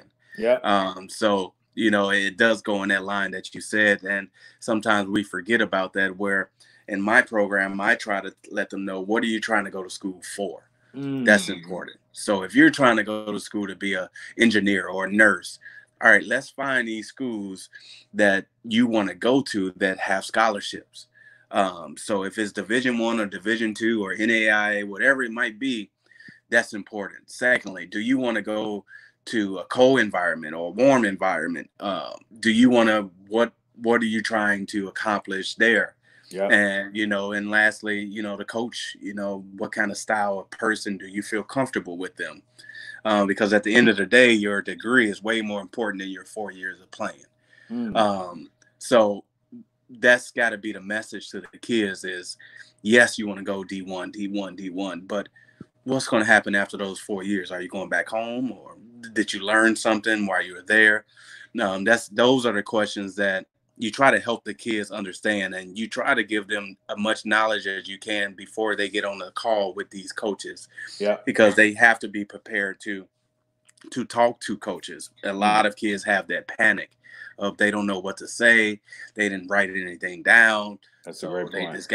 They just got a blank stare on a call. And now your opportunity might not be there because you just failed epically during this phone call. So you have to prepare them mentally, physically to be ready for when that time comes, they're ready to take that chance. Yep. Yeah, no, and that was about to be my next question, but you spoke about it, just being able to communicate. Because if coaches are building relationships, and now, you might text or they may send you an email or two, but now when you get that call, if you can't hold the conversation or if you can't even speak the language, if the coach is saying, we run a lot of pin downs, we run a lot of flare screens, and if you can't continue with that conversation, now a coach might just line you out like, okay, this isn't the right fit for us, even though the kid, on the court has something to, value. But I think that a lot of athletes must learn how to communicate and not communicate, Chap, the way that they text, because a lot of young athletes talk how they text. And that's not, again, because if you can't hold a conversation, can you really run a play? And if you talk like you text, are you going to be that student that we need you to be, or are you going to get frustrated and now you're ready to go home? Because as you said, coming from Chicago Heights to, to Milwaukee to Marquette, it's like, well, man, I ain't never learned that, so, can you go reach out and go to that study table and do all of those things, even though it's required, but still make it. So I, think that's a great point.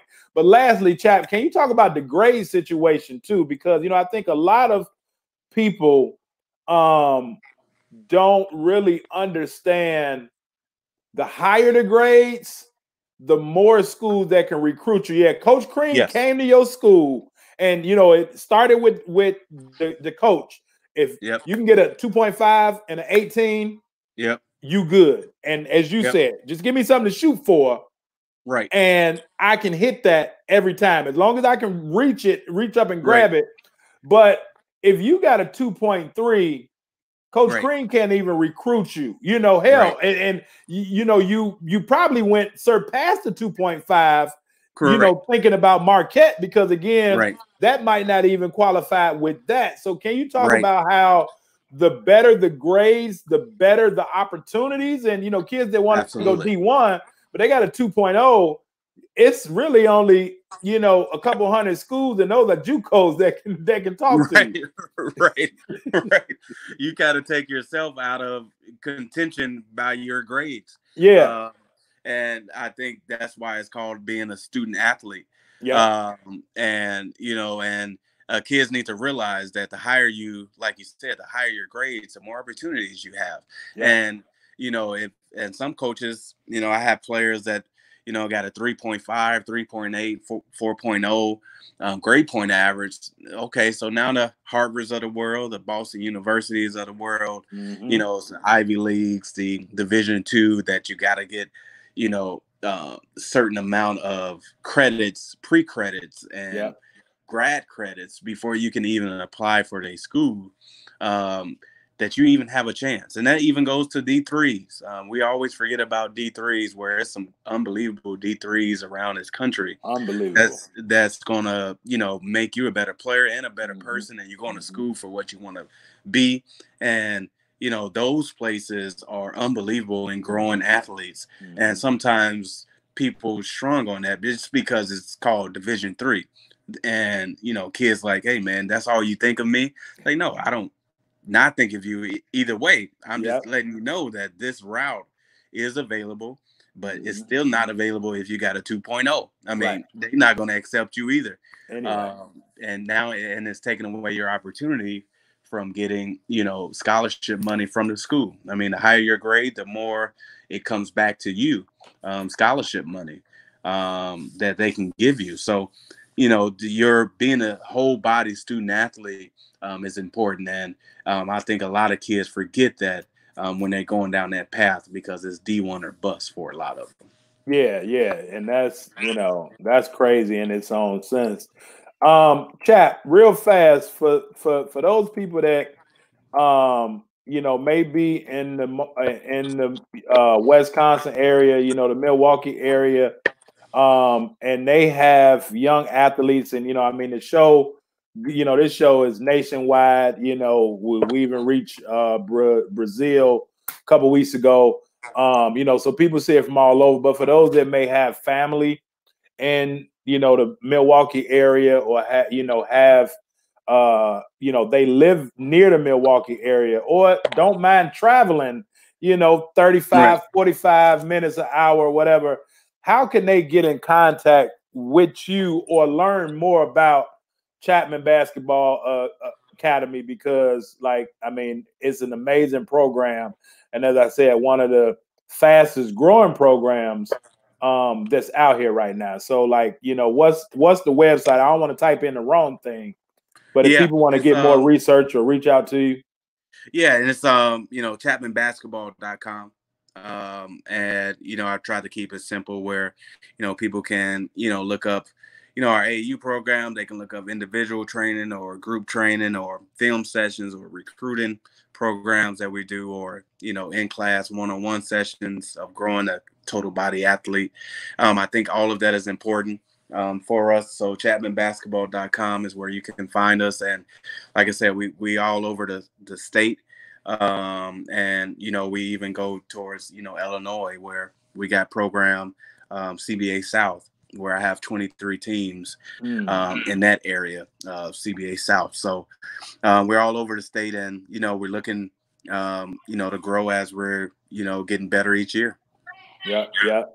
I love that, man. That's, you know, so I got up on the screen, chapmanbasketball.com. You know, go there. And if you just, you know, again, if it's not you or your athlete, but if you know some people, you know, in the Milwaukee area, and they looking for some, you know, for a solid program, a structured program, and you all have boys and girls, correct, Chap? Yes, correct. Okay. So boys and girls, definitely reach out, you know, to Coach Joe. You already hear what type of individual he is. You know the foundation. You know his, you know, morals, his values, what he stand on, what he's about, and what he's doing to give back. And, you know, that's more important than, you know, any shot that he's made, even a tip in, you know, at the buzzer that might have been controversial, you know. But, you know, the things that he's doing off the court now, not as a basketball player, is, you know, much, you know, more impactful. And so, you know, I definitely take my hat off to you with that. But before we go, you know, I just want to let you guys know again that the show is being brought to you by BASLETBALL Skill Development Academy, as well as Understanding Life Through the Game of Basketball.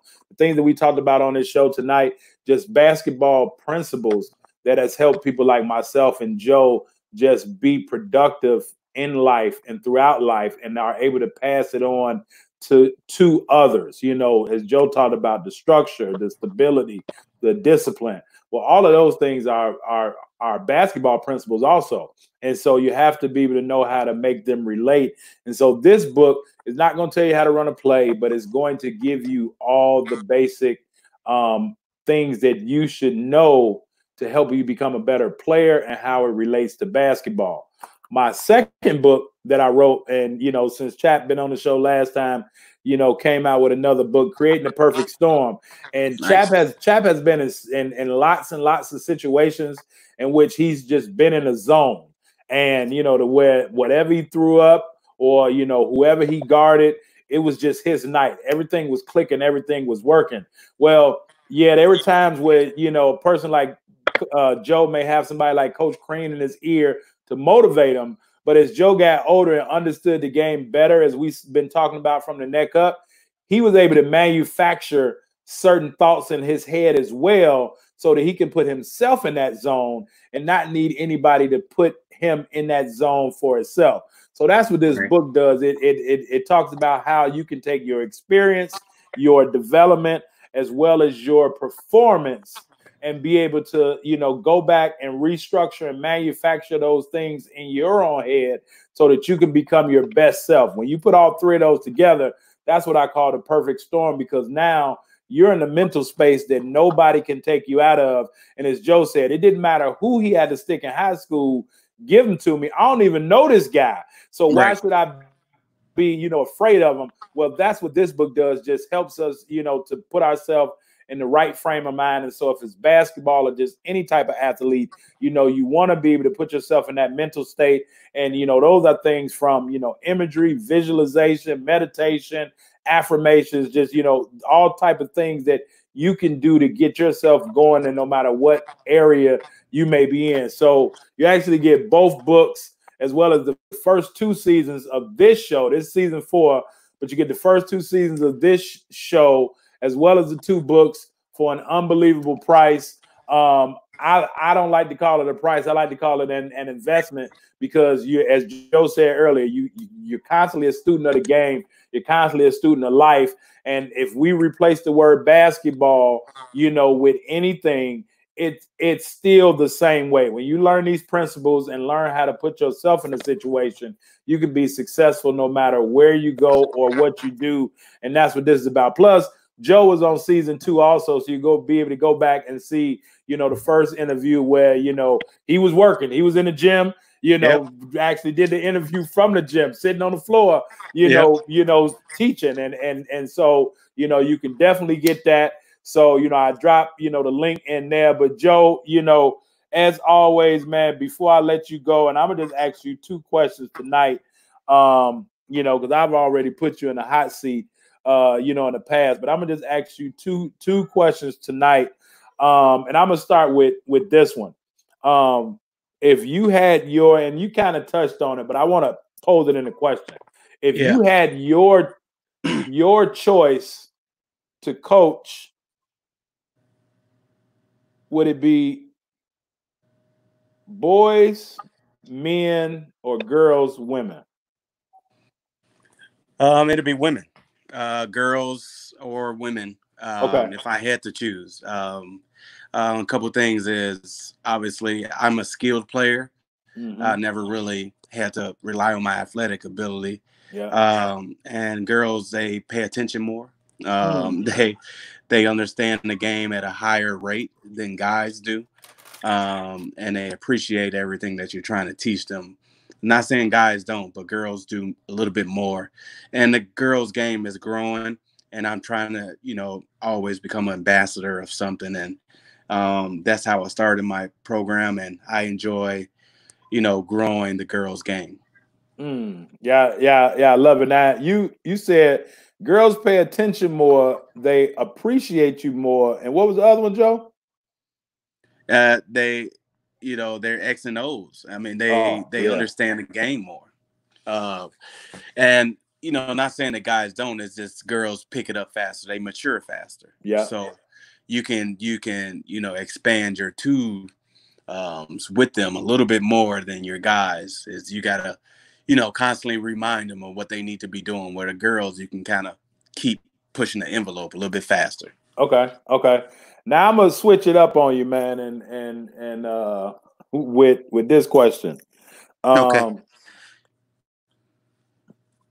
Dwayne Wade's biggest weakness was or is on the basketball court? I mean, because you know better than anybody, because I'm pretty sure you had to stick him a lot.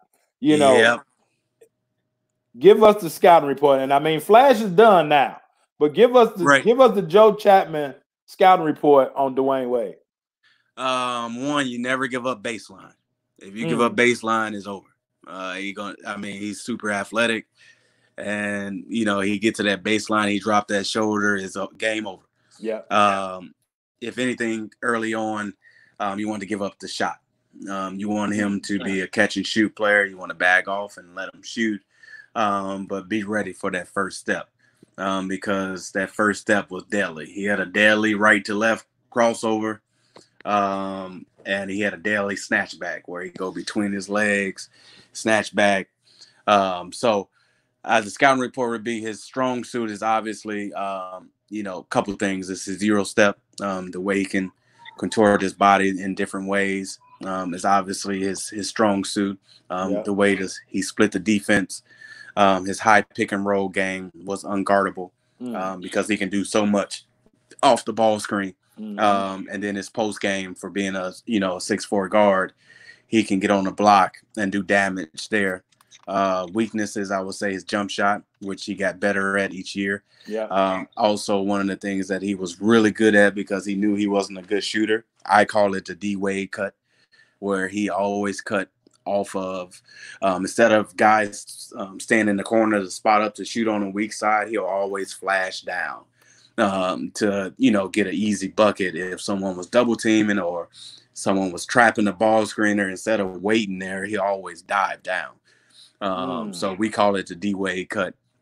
So he's always had that in this game where he realized what he wasn't good at, and he made it better because of how he knew what his game was. And that's what a lot of players kind of forget. It's like, yeah, I'm not a good shooter. Well, why am I shooting it then? I know I can flash to the basket. I know I can, get to the basket. I know I can cut weak side. So that was something that was important to kind of, for him to realize, like, okay, that's what it's about. That's my strong suit, and I'm going to, work on my weaknesses as I get older. Yeah, I love that, man, and I think that's inside information. And me and you ain't never talked about that. I just thought about it, but yeah, that's inside information, and it makes sense. I mean, totally makes sense. Again, you guys, ChapmanBasketball.com. Last question, Chapman. Will we ever see Joe Chapman on the college sidelines? I've been blessed to, I've been offered a couple college positions as a coach in, high school, about a handful. Yeah. And, it always goes back to my first 35 kids. It always goes back to what I envision myself being as a person is helping other people. Yeah. And by helping other people, they got to get to another level so they can be coached by someone else to help them too. Yeah. And I think eventually once CBA gets to the point where I don't have to, where it's getting to where I'm hiring people to do a lot of stuff. And CBA is not just Joe Chapman, it's a whole organization. Absolutely. And I think once that happens, it's a possibility that I can get on the sidelines and do different stuff because this program will be able to run itself without being the face of it. So until then, I just love what I'm doing now. And I don't, and I love coaching the TBT guys. And, I love, coaching at, different levels. But my main passion is, sometimes people follow their dreams or their passion. And right now I'm following what I'm passionate about. Even though I'm a good coach, I'd rather be passionate about waking up helping others right now.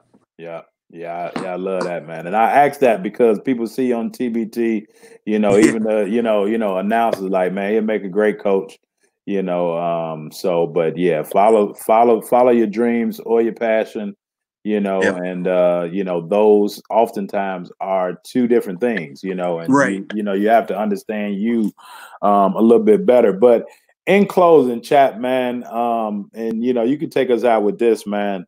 How can we make basketball better? I think we can make it better by not making it so personal for the kids and the parents to realize that it's just a game and it's not an avenue of success. It's just a game that we want to make, fun for everyone that's involved. And sometimes the pressure, is not good for the kids. It's not good for anyone. I think we lose sight of that.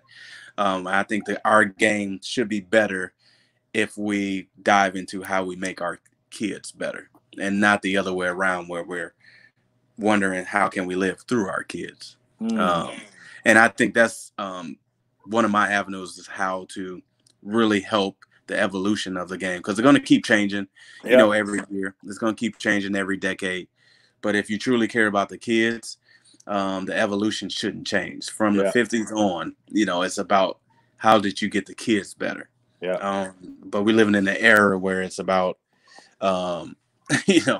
it's about the parents and it's about, where my boy going, where my kid getting to, where they forget about the true passion of the game of how we started on the playgrounds. We play it because we have fun with it, and we love it because of what it brings to us as far as joy and, the competition side of the game and stuff like that. I think that's where the game is missing and what we should get back to. Man, I love that. And I'm jotting down the time markers. I want to go back because I can't even repeat what you said, but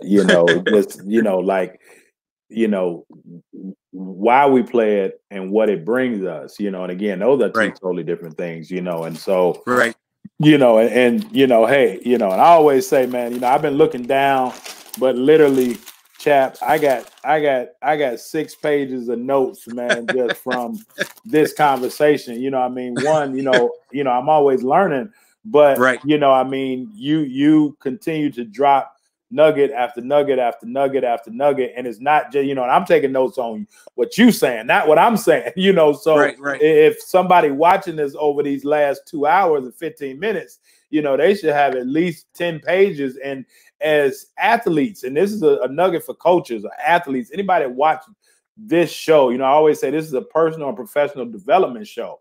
You can watch 4 to 5 episodes of this show and really have a notebook full of basketball and life lessons that can help you in just being a better leader. Now, again, now that's something that can be passed down, generation after generation. And even though the game or life evolves, but just to be able to go back and say, okay, this is education. Now, as when we opened up, now that learning gap, regardless of how the educational system may be, that learning gap won't be as wide because, if I've been, if I'm 45, if you mid-30s, well, that's 70 years of knowledge in the span of 2 hours. Like, where can you get that? You know what I'm saying? So I just implore, people to, always, take notes, and that's something I got from Buzz. He say, write down everything about everything all the time, so that you can just go back and just, understand that. So Chapman, I definitely appreciate you, man. From the bottom of my heart, you already know how, we rock on camera, off camera, whatever. And, and I mean, we don't even have to talk, a lot, but when, the respect factor is mutual, and I see you popping on, it might just be for a split second, but just, okay, veil on, let me show that support, Chap doing this, let me show the support, and it's real love, it ain't fake love, like, okay, let me, do this because, so we can get something out of one another because, hey, again, even, with them camp feet, we still want to make sure that we can add value to each other. And I think that as people, we should always look to continue to add value to one another the best way that we can, so, Absolutely. Man, I, definitely, send well wishes, to you, the wife, the kids, man, y'all stay safe and well, keep on doing great things. As I said on camera, like I said it off camera, if, you already know, if you ever need me to come, do a character lesson, life lesson, whatever, I mean, I'm always available. And I know that, if I need to hit you and, get some advice or, whatever, that, you more than willing, to do that. So I appreciate all your time, man. Y'all go check out ChapmanBasketball.com. Even, just go scroll through the website, if nothing else, and just understand the things that Joe is doing with his company and with his organization and helping give back to the game and give back to, kids. So, definitely go check that out. Grab your book bundle as well, and as in closing, I always say, keep striving for the top because it is crowded as hell down there at the bottom. So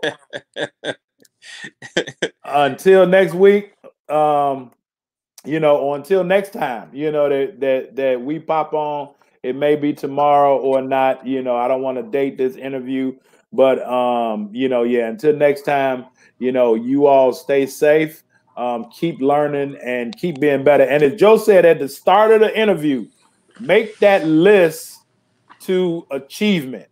Something you can do around the house, something that you need to do for yourself to make yourself better, and something that you can do to make somebody else's life better. If you don't get nothing else that we said tonight, get that list and make your own personal list each and every day. So when you wake up, you make life a little bit more meaningful, more than just about yourself. So, Chap, I appreciate that nugget and everything else, man. So until next time, we'll talk to y'all a little bit later. Peace.